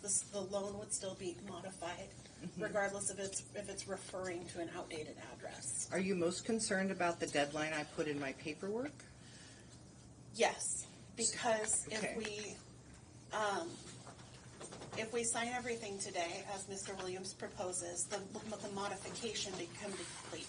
I still have a number of additional steps in order to comply with the court's instructions. So what deadline would work better for you? Mid-August. That gives him 2 weeks after he returns from his trip. Okay, and that sounds like a good way to resolve it. Mr. Williams, any comment about that? If we can make that work. My interest is getting my name off the loan and HELOC as soon as possible. So the parties are not cooperating, and so that's my concern. Is that the only time that cooperation is possible is when we're in the pews here in the courtroom. All right, I'm going to stop you for a minute. Yeah. So you want a date maybe like August 14th? Yes. Okay. Come back to court on August 14th with the paperwork, everything that needs to be done, the promissory note, the deed of trust, the quitclaim deed, the loan modification documents, and Okay. we'll address it in court. Do we have the court's permission to sign what's here today? You may sign it, but you don't need to do it in front of me today. I have Of course, a lot of other people. No, that, we would go get it notarized and return it to the bank. if it's possible Is to do this that getting today. in the way of finalizing this? No. Okay, good. Yeah, I don't know why we're doing a loan modification with my name on, and we're trying to also get my name removed too. Because the loan that I need to assume needs to be current. The loan modification Correct. brings the loan current. Correct. So it just is weird with the wrong addresses and everything, and things going to my house instead of All right. hers. And August 14th, 9 a.m. If you can work it out beforehand, come and tell me you've worked it out. Otherwise, we'll work it out on the 14th at 9 a.m. Thank you very much, Your Honor. All right? I've signed the divorce paperwork. The clerk will note that I've extended orally the deadline to Okay. August 14th. For the application for the mortgage. Thank you. The paperwork doesn't say that, but I've Okay. extended it orally, and then we'll address it. Otherwise, you're not in contempt of court. Okay? Are we considered divorced now? You are divorced. Thank you. awesome. Yeah. Okay. All right, good, thank you. Let me call item 11, the McCarthy matter. I lost track of that. Can we go to the credit union to sign the notice Okay. for free? I'm going to we have everybody here? Okay. Your name? Nicholas. Okay. Nicholas who? McCarthy. And your name? Heather McCarthy. Okay. All right. I noted that you were served in Oregon on 7/5. It's only been 12 days since you were served in Oregon. So she has more time by law to respond. Thank you. Okay. So we need to have a new court date. You have 60 days to respond to the I was served modification. on June 22nd originally. Okay. Anytime after middle of August would be great. Okay. How about August 21st? Okay, yes. August 21st? That works, thank you. Okay. Any questions? No, Your Honor. I just, Heather gave me verbal confirmation that she only needed the 20 days, not 60. I asked for email confirmation, but she never responded. So. Okay. Well, it's August 21st is not 60 days. It sounds like she's comfortable moving forward inside that 60 days, and this is the date the court's available. Awesome. Wonderful. Thank you. Appreciate your patience. Thank you. All right. Do we have anybody here on, okay, wonderful, thank you. On Rakuki and Rakuki? Here, Your Honor. Philip Jones is here for Seth Cookie. All right, let me get caught up with where we're at here. Hang tight.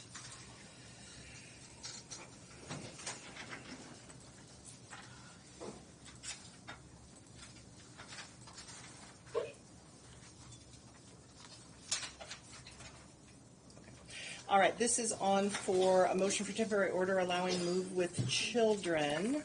And I have read the materials. Are the parties ready to move forward today, or is a party asking for more time? I'm not sure that Laura Rakuki is here.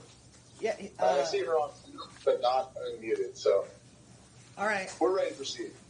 I just want to report to know that I see her on Zoom. Oh, there you go. Maybe she's going to talk. Good.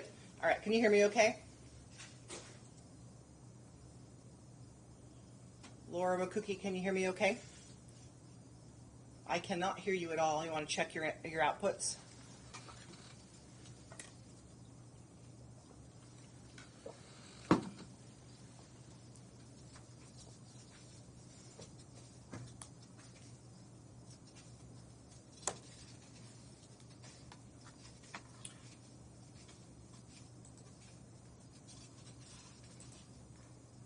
All right.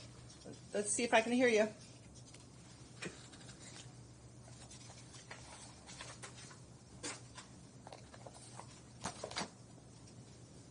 Are you here, Ms. Rakuki?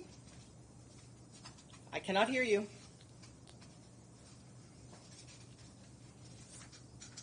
If you're on a phone, Ms. Rakuki, the bottom left corner has an unmute button. She's not muted. Oh, okay. It's on her end. Yeah. Trying to be helpful. Sorry. Yeah. No, you're always helpful, Mr. Jones. Just happens to be a different problem this time. Put that in writing, please. Thank you.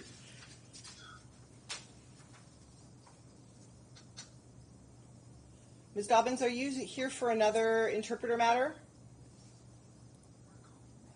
Your Honor, Oh, we're calling back. Yes. Oh, my goodness. Okay. All right. I see you there now. Okay. Thank you. Just trying to get through everything. All right, Ms. Rakuki? All right, so... She put in the chat she's going to leave and come back. All right. We'll recall it then. Thanks. All right, I'm going to recall the Climb Fisher matter. Item 6.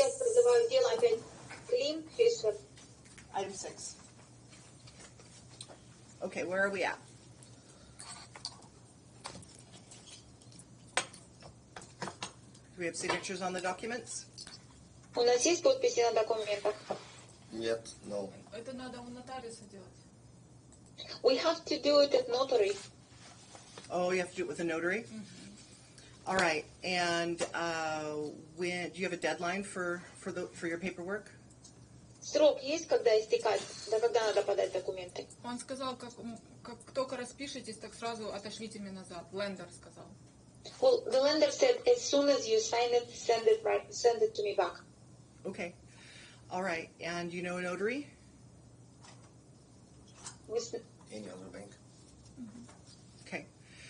Can you delay leaving on Monday and get it done?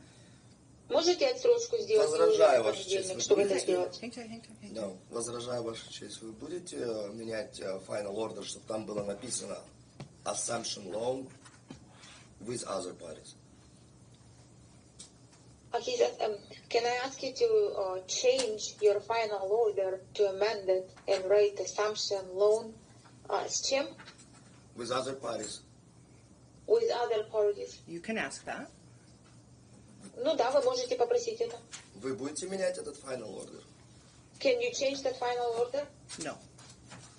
Но для меня это разные вещи. Повторите, я не слышу, что вы сказали. Для меня это разные вещи. Я консультировался в трех разных местах. To me, those are two different things. To me, they are The not. way it's worded. To me, they are not. Я делал консультацию в трех разных местах, так же самое, как и loan officer и так далее. Мне все сказали, что это разные вещи. All right, 9 a.m. Monday, July 20th. You're going to need to delay your trip out of town. We'll resolve this Monday, 9 a.m., July 20th, right here. Nothing further today. I will see you Monday. Я вам приказываю, чтобы вы были здесь в понедельник в 9 утра 20 июля. Вам нужно отсрочить свою поездку. Вы должны быть здесь и подписать. All right, the court will be in recess for a short minute. We're done with this matter. You're an interpreter released? Yes. We should be here or in court date, right? Yep, on Monday at 9 a.m. У вас есть вопрос? Спросите пока.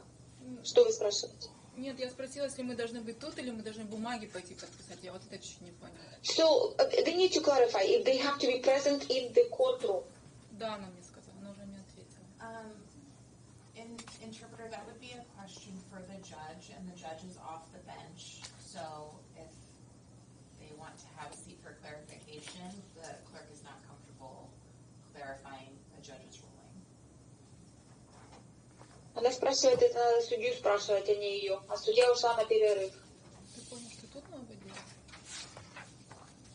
Yes, she said you two in here Monday morning at 9 a.m. Okay, thank you. С подписанными документами или нет? Я не могу быть подписанными документами, мне нужно у нотариуса перевод.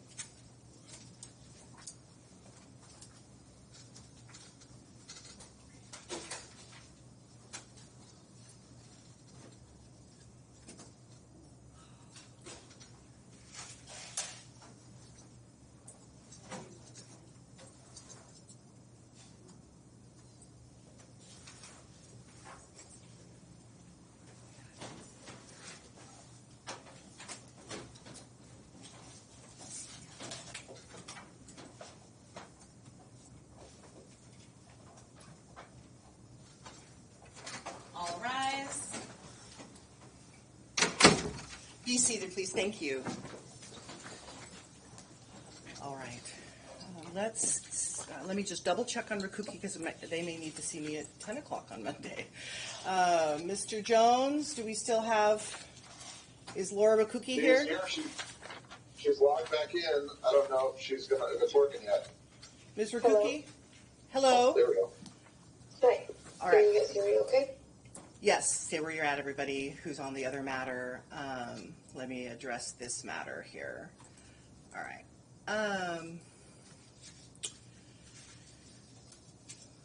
Hold on. I gotta get back to it. Okay.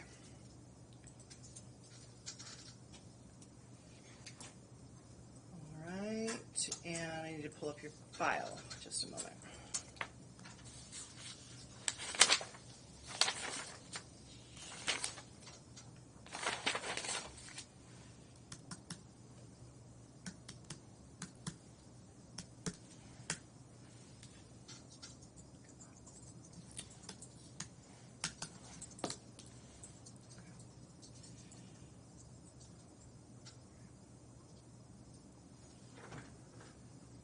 I don't see that we have adequate cause yet on the petition to modify. Mr. Jones, is your... So I guess done that yet? we're kind of in a weird procedural posture. Yeah. We came in the first time on a petition to modify, and part of the modification was to modify the period of time and also allow my client to move to Idaho. You wanted me to file a notice of intent to move and serve her, which I did. Yeah. And so now we're back on my motion to allow a move. Okay. And so this is kind of, I know usually we're dealing with either a change the parent plan or a move. Right. This is kind of a conglomeration. Right. All right. So thank you for updating me on that. And has Mother moved? No, my client wants to move to Idaho. Just kind of. Oh, I'm sorry. Has Father moved? Yeah. They have a parenting time plan where on paper my client has about 43% of the overnights. In practice, since March of 2025, my client had 18 to 20 overnights a month, sometimes more, but that's kind of a fair assessment of it. And that's kind of where we stand now. We're asking that my client be allowed to move and get a long-distance parenting plan for Mother. She has indicated her willingness to move, but it sounds like that has changed with her objections. Okay. So I have some questions for Mr. Jones, Ms. Rakuki, but once I've gone through that, I will certainly allow you to have a response. Under my reading of the statute and the case law, the court must analyze the relocation presumption based upon the written court order, not any deviations that the parties may have incorporated after the written court order. Is that your understanding of the law on that, Mr. Jones?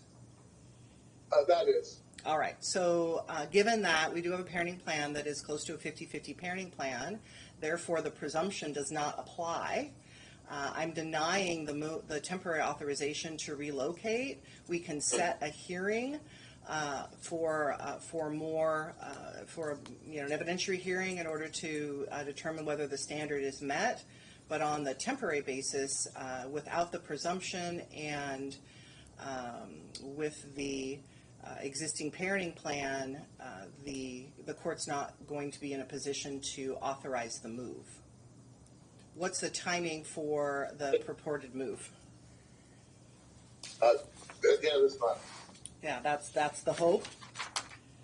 That's the hope, yeah. Yeah. I don't know that I can, well, I'm actually pretty sure I would not be able to get you in for a substantive hearing unless I suppose you could come in on Monday the 20th. I've become available in the afternoon, Mr. Jones, but that doesn't give a lot of time for people to really prepare. So, I think that's too quick for us. We've got, I guess this is not really in the pleadings, but what I learned after our deadline to reply was that mother was recently cited for driving while revoked or driving while suspended up in Thurston County. So there's other evidence that I need to look into to present my client's case fully. Okay. But I just want to make you aware of that. All right. Charge. So at this time, the motion for temporary move is denied.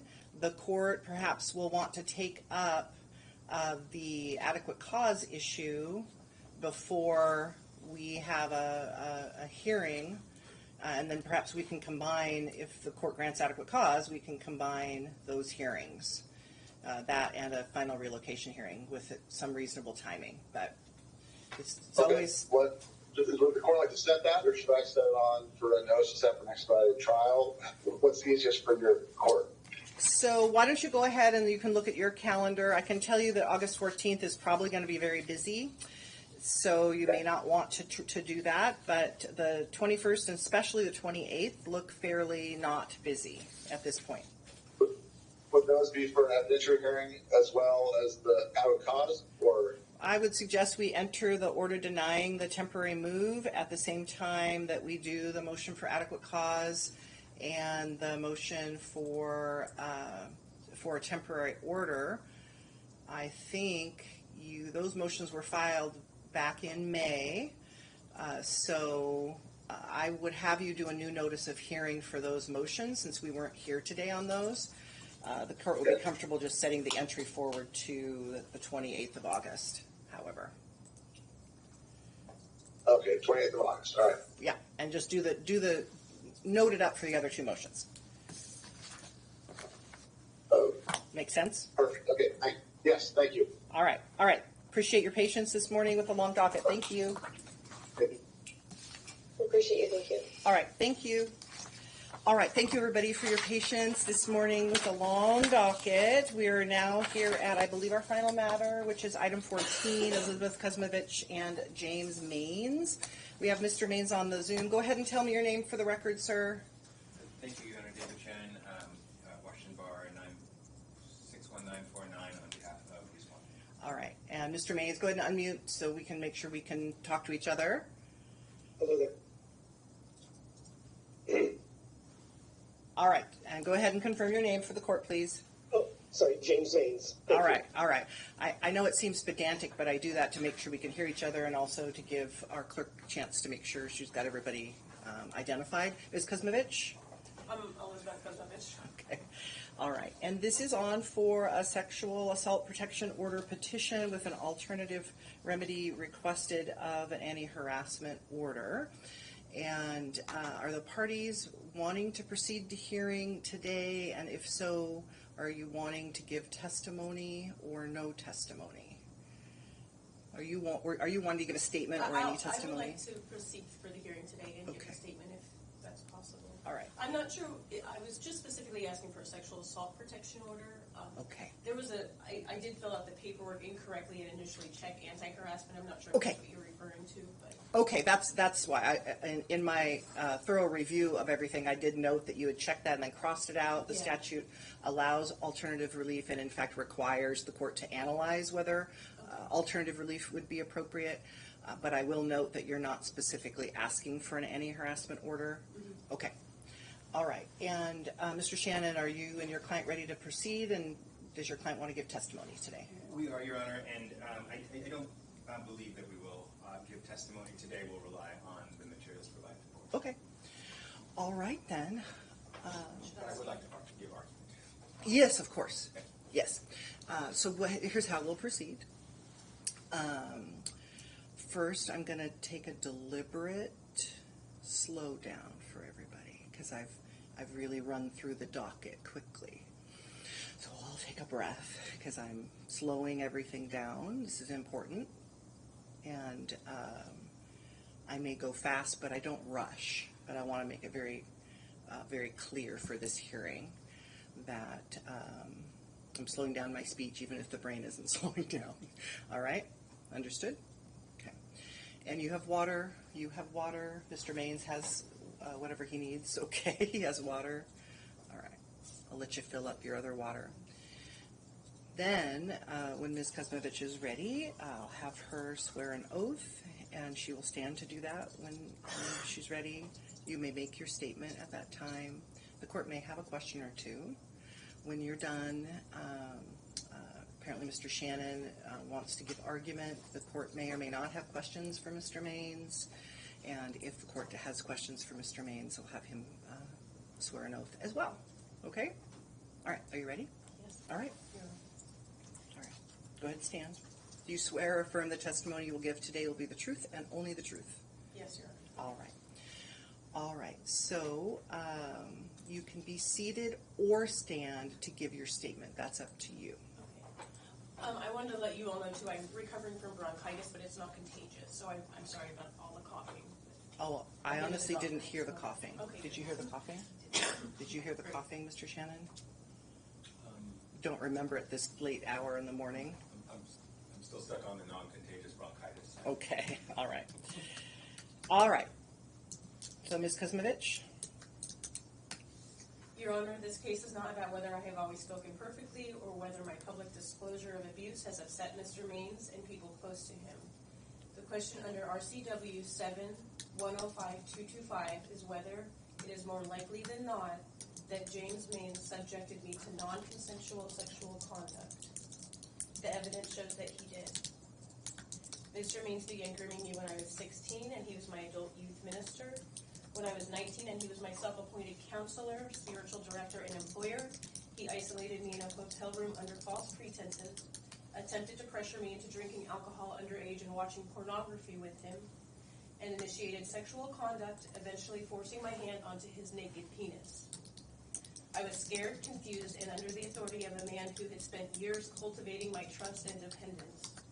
The next morning, he asked me to pray with him, seek forgiveness, keep what happened a secret, and warned that disclosure would destroy my future.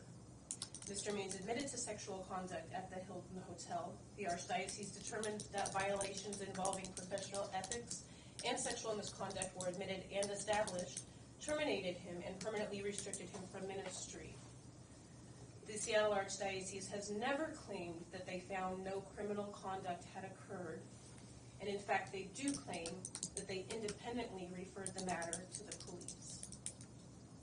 The 2023 and 2025 police reports submitted as evidence by Mr. Maines state that the Vancouver Police Department was unable to locate records of any prior report or investigation, that my report would be classified as assault, and that prosecution was unavailable because the statute of limitations had expired. There has been no documentation provided by the Seattle Archdiocese, Mr. Maines, or any of his multiple attorneys showing proof that he was investigated and cleared of criminal conduct. None of these police reports state that officers debunked my claims and determined that I was not credible. Regardless, Mr. Maines repeatedly states that he was criminally exonerated and equates the absence of criminal charges with consent. Those are not the same thing.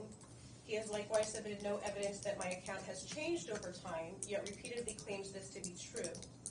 He also argues that I must prove that he presently poses an immediate threat, which is not a statutory criteria for a sexual assault protection order. And the statute expressly says that a petition cannot be denied merely because the conduct occurred long ago.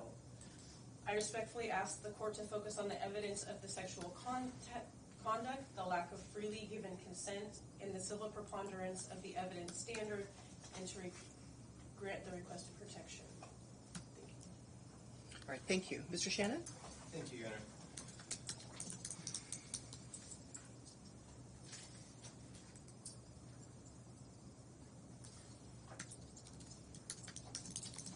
This is a case that centers on some clear law.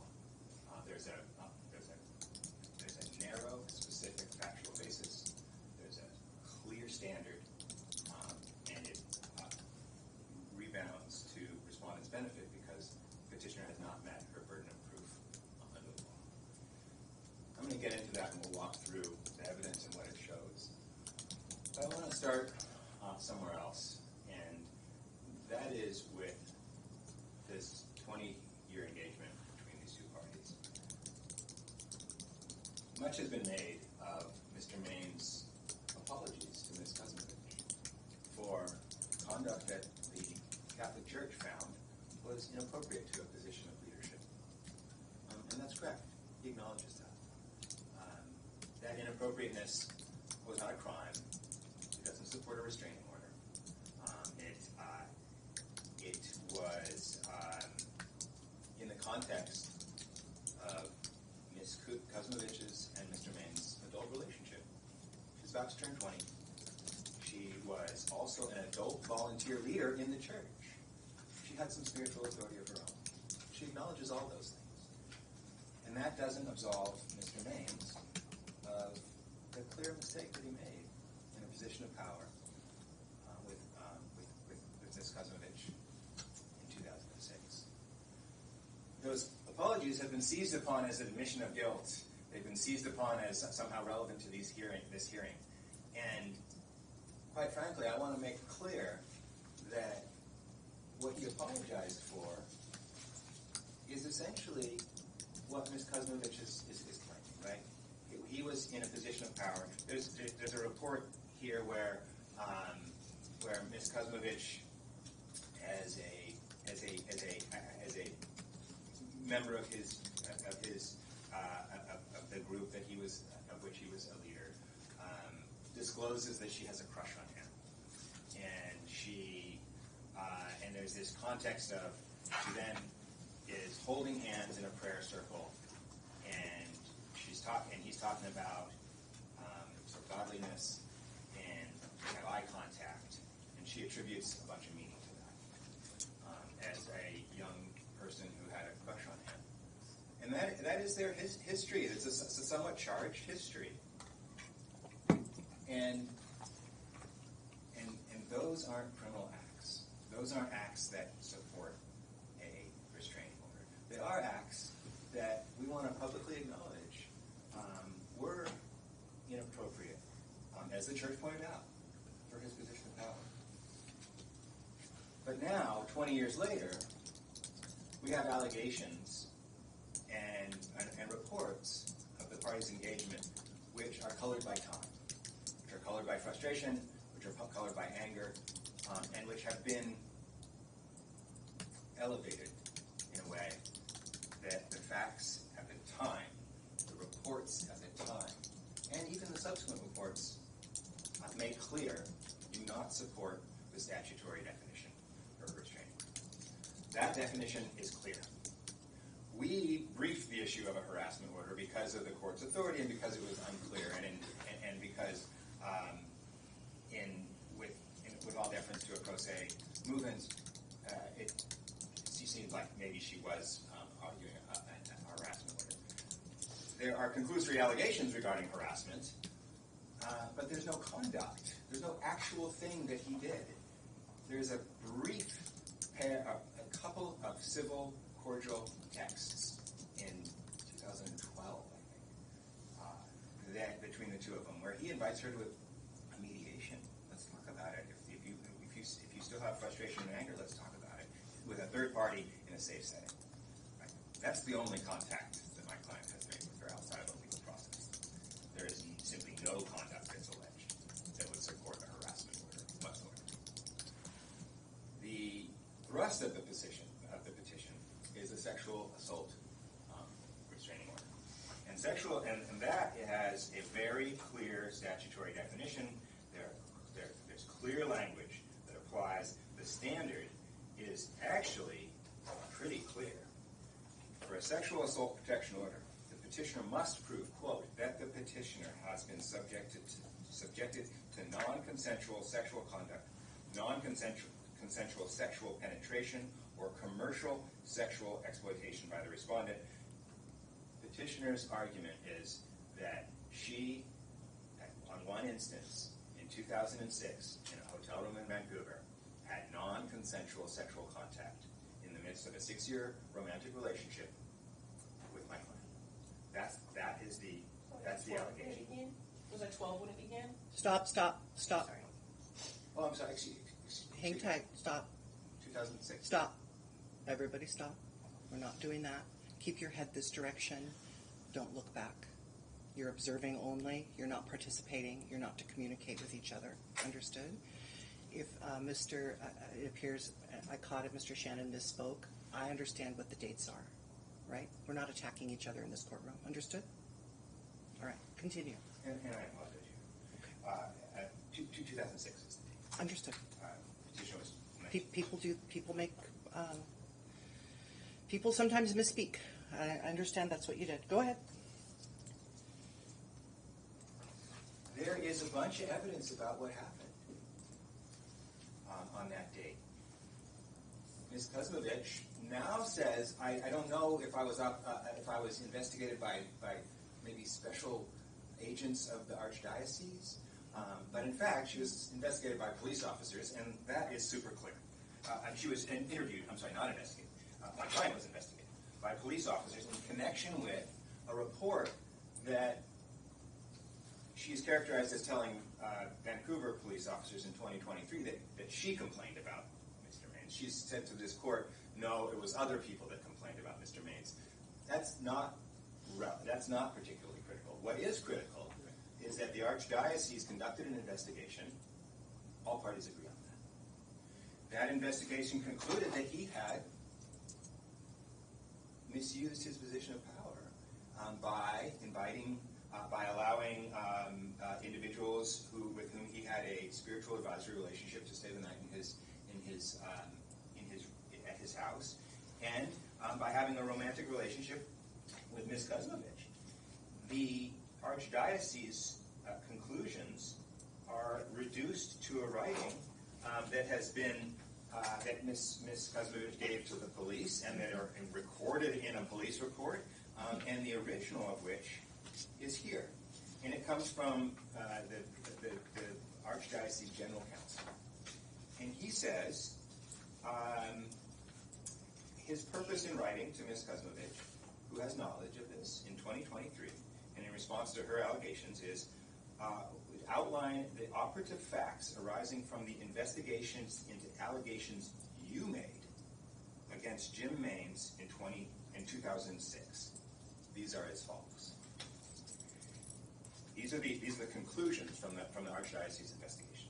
He says, Mr. Maines was a youth minister. You were a former member of the Lord's Youth Group, attending college and volunteering as an adult leader at the time. Had some spiritual power. In August 26, sexual misconduct by Mr. Maines was reported to the Archdiocese, and here is the definition of what was reported. Sexual conduct with an adult who may otherwise be consenting, but with whom the perpetrator has a ministerial relationship of trust, presumes a disparity of power, and is acting on behalf of or representing the parish, school, institution, or agency of the diocese. He is a church representative. He is engaged in sexual conduct with an adult who may otherwise be consenting. In light of his spiritual power and place, that was inappropriate, and they disciplined him, and they fired him, and he suffered those consequences, and he's apologized for them, and he acknowledges that. That happened. Okay? And what the diocese said happened. In a position of spiritual power, he had sexual contact with a consenting adult who was a part of the church as a representative of the church. That is conduct of which he's not proud. And he has spent 20 years atoning, acknowledging, apologizing, and recognizing the hurtfulness of that conduct. And he paid a huge price. He had been for a decade or more working for the Catholic Church, and that never happened again. He paid that price. Ms. Kuzmovich, the diocese further goes on, the incident was reported to the police. You were interviewed. No charges were filed. That's not the diocese conduct, except for the report. The diocese said, and there's other materials in here that the Catholic Church's history is well known. There's some sense that they were taking this maybe even more. They were taking it super seriously, many of it. And in doing so, they following their policy, they referred this to the church, to the police, the actual police. Ms. Kuzmovich acknowledges that she was interviewed with a friend at the friend's house by the police. No charges were filed means not that the police weighed her account and whether or not it amounted to non-consensual sexual contact. It means that she didn't allege that. If she had, as this court is well aware and can take judicial notice, that's enough. When a complainant says there was non-consensual sexual contact to the police, they elevate that to the district attorney's office for charges. I do just want to note that I'm taking your comments as advocacy and argument because you're asking for inferences to be drawn that the court doesn't need to be drawing in this matter. But just to note that. Anyway, go ahead. But I understand your advocacy, Mr. Shannon. No charges were filed. The Archdiocese investigated, and Maines admitted to sexual contact with you at the Hilton Hotel in Vancouver, Washington in February 2006. You were 19 years old at the time. The Archdiocese goes on to say you were terminated, and after the accusations, we've made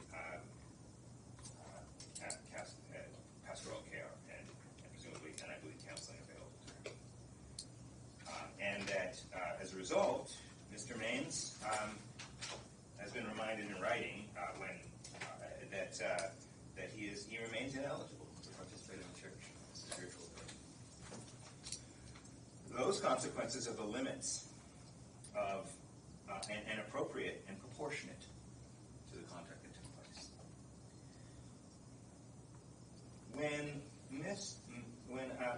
When petitioner again revisited this issue and began reporting it again to the police in 2023, the first thing that happened was she made a report to Detective Azinger. Detective Azinger is Exhibit 1, 16 pages of police reports. Mm-hmm. The first thing that happened was that petitioner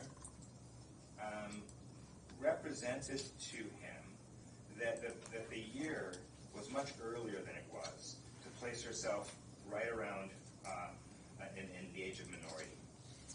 The detective did some background research and realizes that, in fact, the forum in which she is reporting this wasn't actually built until the year after the report that she used. That could be a ministerial error, except that in all of the reports, the petitioner references herself as a teenager rather than a young adult.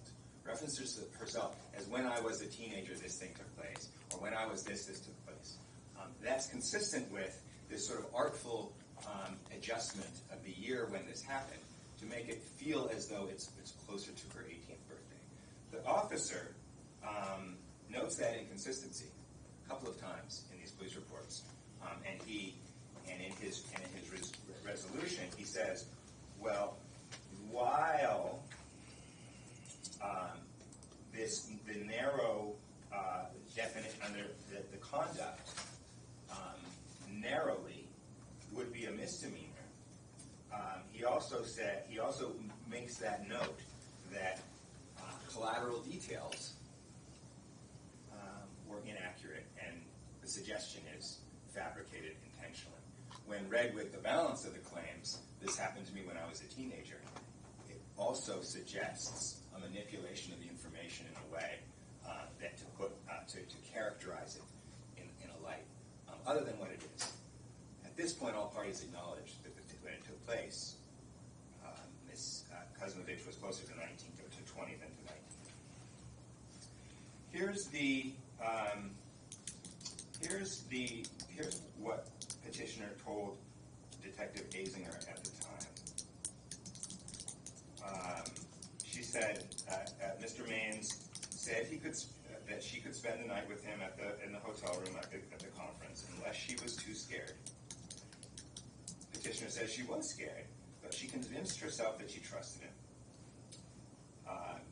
So she stayed. The evening progressed. Mr. Maines gave her a massage and kissing her.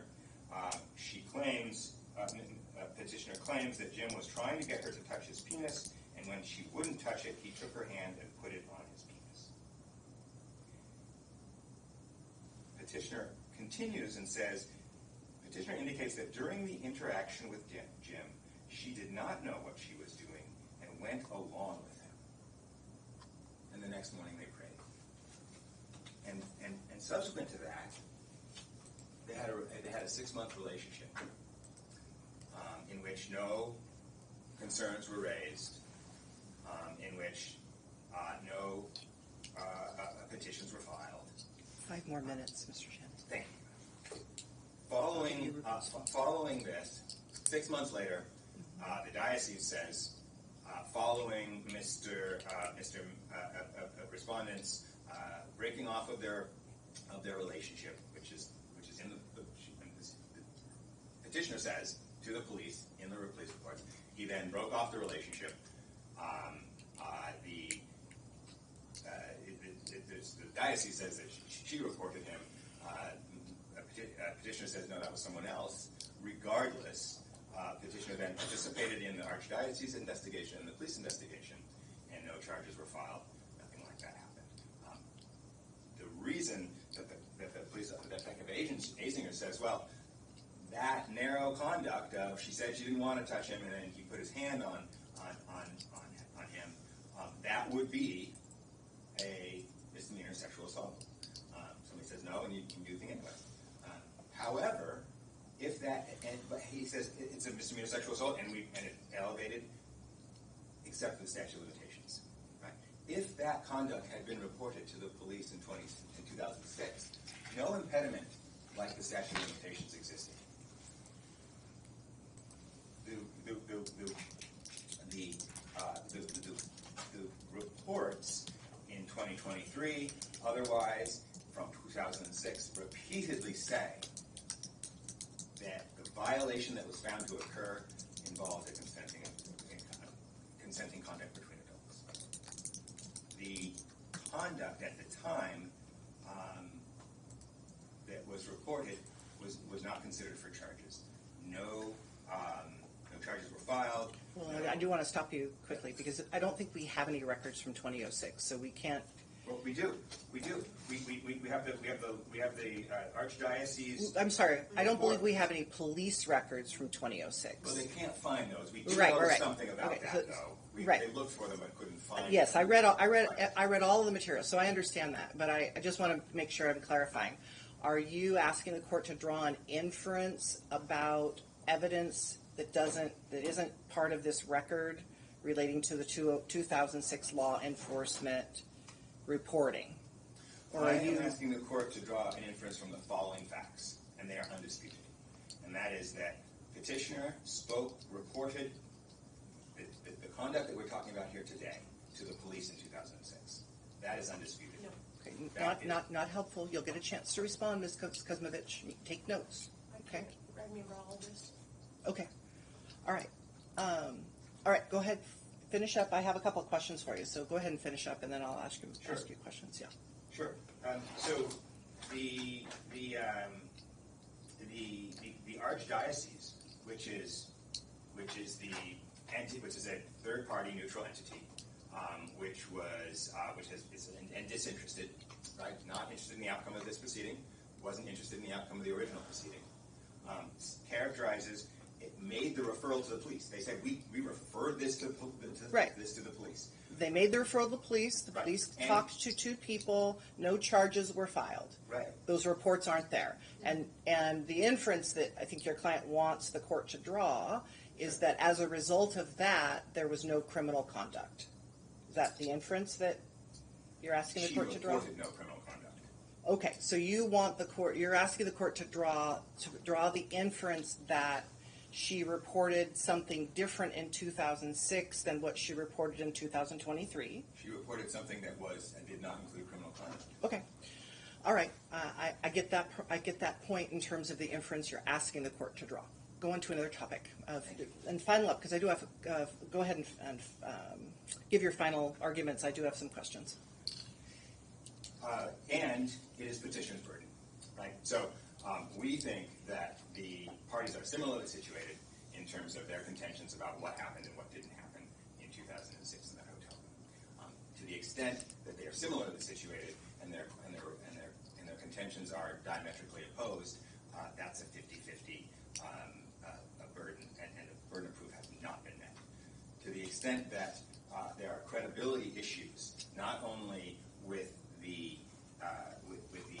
disparity in the police response and characterization of the 2 reports, right? So the report in 2023, we know what the cop said. He said, well, what you reported would have been would be a crime narrowly,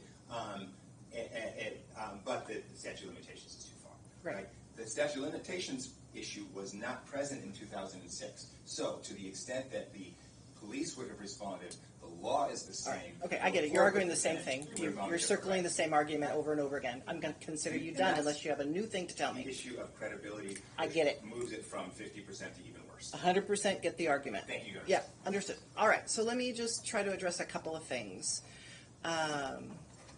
Your arguments today and your submissions place weight on the absence of criminal charges. How should the court evaluate that, given that this is a civil petition governed by a different standard of proof, and also given, I'll just leave it at that. So tell me how the court should weigh that difference in the burden of proof as it relates to a SAPO petition and consideration of criminal charges. So the sexual assault restraining order contemplates a crime. It contemplates, it has 3 separate actions that the statute provides, supports a sexual assault restraining order, right? The first is non-consensual sexual penetration. Okay. The second is commercial sexual exploitation, right? Those don't apply in this case. And what's that? Those don't apply in this case. Nobody's making those allegations. The third is non-consensual sexual conduct, and non-consensual sexual conduct is a crime. It is not. There was a disparity in power there. It is not a civil. So I'm going to interrupt. Are you able to provide any insight about the difference in the burden of proof between a criminal fact-finding process and a civil fact-finding process? In a criminal process, the burden of proof is beyond a reasonable doubt. In a civil process, this petition, the burden of proof is preponderance of the evidence. Right. So can you speak to that and correlate it to the weight that you're asking the court to give as to the lack of criminal charging in 2006? Do you see where I'm trying to? I need some help getting clarity about your argument on that point. Sure. So non-consensual. So the lack of consent is a civil action, and it's also a crime when it comes to sexual. All right, that's fine. I've heard your response on that. I do have another question with regard to that. Okay. Do you think that the court in this petition is unable to consider the acts alleged because no criminal charges were filed? No. Okay. That's what I'm trying. No. The fact of the absence of criminal charges is powerful evidence at the core of this case, but that's not permissible. No. Okay. Yeah. All right. That's what I was trying to. And also, there's other things that are not. I do want to talk a little bit about the courts, sort of some of the boundaries that the common law that is present, right? The lack of criminal charges, the passage of time. These things are not. Passage of time is addressed in the statute, Mr. Right. Shannon. You can't. Correct. You cannot base it on those. But when I was reading it, it's a little bit more subtle. You can consider it. You can think. It's part of the case. Contextually.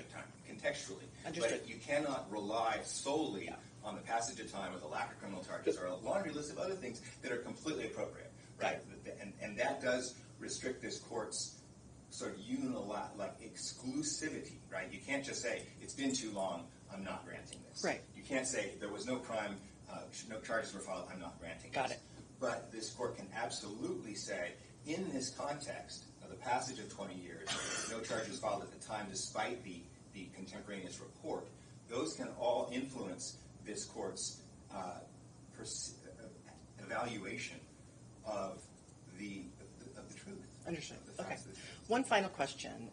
Petitioner testified, and it's in the police report that you filed on behalf of your client regarding the events in the Hilton Hotel as she has testified to them. Does your client wish to offer any testimony concerning those allegations, or is he electing to rely solely on the written record? My understanding was that he addressed it in the written record, but I think he would like to counter the account at the contemporaneous account, and I would like to offer a little bit of testimony from him. Okay. All right. Is that the case, Mr. Maines? Did you want to address the specific allegations? And if so, I'll have to place you under oath before you do. Are you wanting to do that? I will. Okay. Go ahead and raise your right hand. Do you swear or affirm the testimony you will give today will be the truth and only the truth? Yes, I do, Your Honor. All right. What would you like to tell the court? If you like, I will just share our history from that evening. In December of 2005, I ended a relationship with someone outside of our youth program. I began messaging regularly and talking with Ms. Kuzmovich. She was in college at the time. During that Christmas break, we all spent time together, and by we had a very close group of friends. The evening of the Hilton. Focus. So the expectations, the consent. I'll address the Hilton. I'm sorry.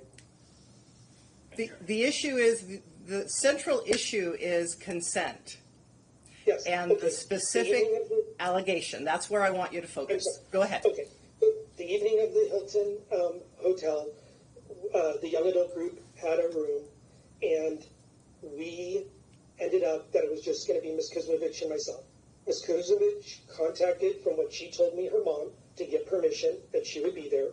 And following that phone call, I only saw her on the phone. She said, "Mom's fine." And,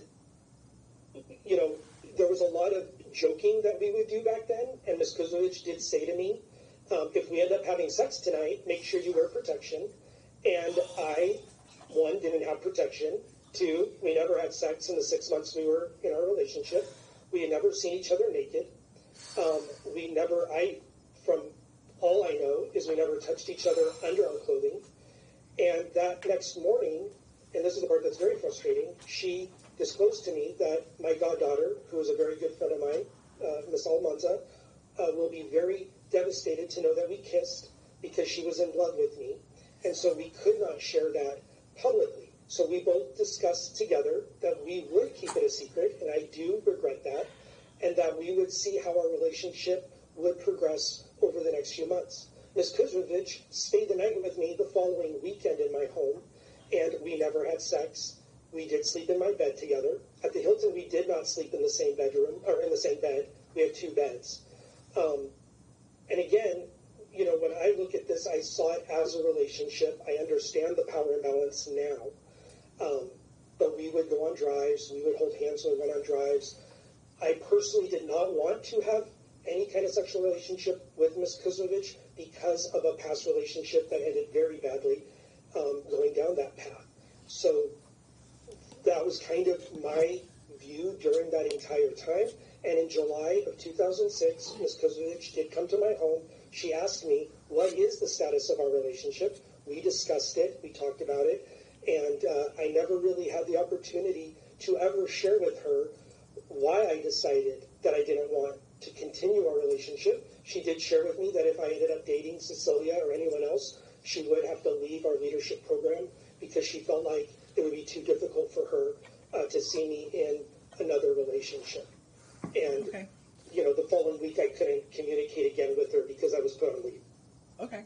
Would you like to address the specific allegations of touching that Ms. Kuzmovich claims happened in the Hilton Hotel? Yes. So we were kissing after a few hours. I do want to clarify one other thing. When the sheriff deputy contacted me again after their investigation, they did find nobody purchased pornography in the hotel room. This was prior to cell phones. Okay, I want to make sure you're answering the question I asked because I have to focus. They did no. So we spent time talking for a few hours. When we did start kissing, we moved very quickly into making out. We touched each other. Well, no, actually, that evening I don't actually believe we touched each other in any of our genitalia areas. I do know that we were rubbing against each other, and I believe Ms. Kuzmovich thought that I experienced orgasm during rubbing because I did leave and go into the bathroom. We never took off any of our clothes, and as far as I know, Ms. Kuzmovich has never seen me naked. All right. Thank you. Did you have any reply you'd like to I don't rebuttal? know what's the most important. I mean, I can reply to so much of it, but it's all over the place, and I don't want to take that long again. That's all a complete lie. I would like to point out, first of all, if he's saying that I told him that my friend Samantha Almanza was in love with him, I want to acknowledge that Samantha Almanza has submitted her own declaration explaining that she was groomed underage and sexually abused by Mr. Mays, and that did not happen. Do you want me to just go through and... Whatever you'd like to tell me. Okay, so that. Also, yes, there was no record that pay-per-view pornography was purchased because you kept flipping through it after I told you I did not want to watch it. Hang tight. You're going to speak to me. Okay, so there was no record of pay-per-view porn being purchased in the hotel because I repeatedly told Mr. Maines I did not want him to purchase any while he was flipping through it. There was also no record of any alcohol being purchased because I repeatedly told him I did not want us to drink any when he kept pressuring me to drink with him. We did not begin kissing. Mr. Maines brought KY warming liquid to the hotel. I walked into the bathroom after he had told me we were spending the night alone because no other 19-year-olds could be present. And so I was scared when I got into the room. I went into the bathroom. I saw he had KY warming liquid on the counter, and then I started thinking he has other plans for tonight. And so I came out of the bathroom holding the KY warming liquid. I showed him the back label. I said, did you bring this to have sex? And he said, no, get your mind out of the gutter. It's used for intimate massage. Then asked to give me a massage. He took my shirt off. He did see me naked. That was the first night any man ever has. I sat up on the bed, and my shirt wasn't off all the way. He had just started rubbing the KY warming liquid all over my back. So then I sat up on the edge of the bed, and he came over, sat next to me, and took his glasses off. And he never takes them off. So as soon as he took them off, I knew, shit, he's trying to kiss me. So he started leaning in, and I said, Jim, what are you doing? Are you trying to kiss me? Because I don't know what I'm doing. That's what Jim Azinger is referring to when he said I went along with it. That is the only thing I said. I did not scream. I didn't run out of the room, and I didn't say, you do not have permission to kiss me, but I was shaking, I was scared, and I didn't want any of it to happen. It progressed from there to where he was sucking on my breasts, very forcefully sticking his tongue down my throat. We moved back into the bed. He kept trying to stick his hands down my underwear, and I pulled them out because I was on my period at the time, which is something I didn't want him to know. I actually had a giant wad of toilet paper shoved in my underwear, I remember, because I thought, shit, he's going to see that while he's touching me, and I had no idea it was going to go there that night because he was my spiritual advisor and youth minister who told me the hotel room had been rented for a bunch of teenagers. And then after I kept pulling his hand out of my underwear and pushing it away while he was making out with me, he grabbed my hand, put it into his underwear. He is correct that I never saw him naked. He put it into his underwear, and I felt his penis. And I remember being shocked because that was the first time I'd ever felt a penis. And I pulled it away, and then he rolled over onto the other side of the bed and masturbated. We never rubbed our genitals against each other's. I never said anything about anybody else being in love with me. The next morning, I put my clothes back on, and he acted completely different, made me hold hands with him on the same bed that he sexually assaulted me on, and he made me pray to God with him that we would have the strength to keep this a secret because we couldn't control ourselves, and we needed to pray for forgiveness of our sins. And I asked him after he was done praying with me why I couldn't at least tell my friend Samantha Almanza or other people, because it was the night of my first kiss, and it was a weird experience for me. And he said, he said, first of all, if you tell anybody, I will lose my job, for sure, but I'm more afraid of what will happen for you and your future, because you have such a promising career ahead of you in ministry that I'm helping you with, and if anybody ever finds out about this night, your future will be destroyed. We never dated. We saw each other at youth group after that for a couple of months. I tried to keep it all a secret and act like nothing had happened, but I knew it was wrong, and so I told it eventually to my friend Samantha Almanza. She told it to somebody else, and it was reported to the Archdiocese. This letter from the Archdiocese from William Crowley that Mr. Shannon keeps referring to says that Mr. Maines admitted to what could have otherwise been a consensual sexual relationship with somebody that was under his ministerial authority. Nothing in here says what I told the Archdiocese. Nothing in here says what Samantha Almanza reported to the Archdiocese. We have always told them about years of underage grooming, not just including Jim Maines making eye contact with me and then me saying that I had a crush on him when I was 16. I also included that he made me and Samantha both hide in his office when we were minors after youth group and told us to stay in there until all the other children and adults went home so that nobody would see us going over to his house and watching movies with him, because he identified with us so much more than adults his own age and wanted to help us develop our talents for ministry. There were multiple things he did in the 4 years leading up to the non-consensual sexual conduct. And that doesn't matter whether or not the sexual assault protection order is granted, but it's a relevant context. It was non-consensual. And I was 19, that's a teenager. I wasn't lying about my age. It's not like, if I said I'm a teenager and I'm 16 to 19 years old, that's a teenager. I also wasn't closer to 20 than 19 when I was 19. I'm done, Your Honor. The court's going to take this under advisement. My judicial assistant will get in touch with folks. I will issue a ruling on the record. And I suppose we can try to find a date now if we want, but otherwise, I will need to issue a ruling on the record on this one. Folks may come into court or appear remotely. It'll be off, it'll not be on a docket, so you won't have a whole morning to wait. And we can set a date because I do have opening on the 21st. I would appreciate that, Your Honor. My schedule is so tight that... Yeah, so that folks don't have to feel like they're waiting. All right. On a special set, the Zoom, Ms. Kuzmovich, do you know yet whether you would be appearing in person or via Zoom? I don't know, but it doesn't matter to me. Okay, it's up to you. I'll send the Zoom link, but it's not a special set, so I wouldn't want the Zoom link forwarded to others for viewing. If non-parties want to observe the hearing, they may absolutely come into court. We are open court, but the Zoom link won't be used for that purpose. Does that make sense? Yes. Okay. All right, so I do happen to have availability on the 21st, I think, still? Yes. Which is next Tuesday. Your Honor, what time would that be at? I have some flexibility. Mr. Maines, do you have some scheduling issues? Yeah, I have to leave for work later in the day, like leave town. But I mean, I could Zoom in, but I'm always worried about Wi-Fi at the location I'm going to. So morning would be better for your calendar? Okay. Yeah. Ms. Kuzmovich, is a morning okay for yours? On Tuesday, July 21st. Mm-hmm. And then Mr. Shannon, that's the big. Oh, yes, we are all lucky. Okay. I'm occupied in the afternoon, but my morning is free. Okay. All right. So let's do 9 a.m. on Tuesday, July 21st. Okay. And before I do want to conclude, these hearings are stressful, and they're particularly stressful because of very serious allegations and serious situations. So I want to make sure that everybody has been able to verbalize, the parties have been able to verbalize what they want me to know before we conclude the hearing. I'm going to give Mr. Maines another chance. I was very carefully directing you to answer my question, so I didn't forget what my question was. But if there's something else you're wanting to make sure that I hear, I'll certainly hear it.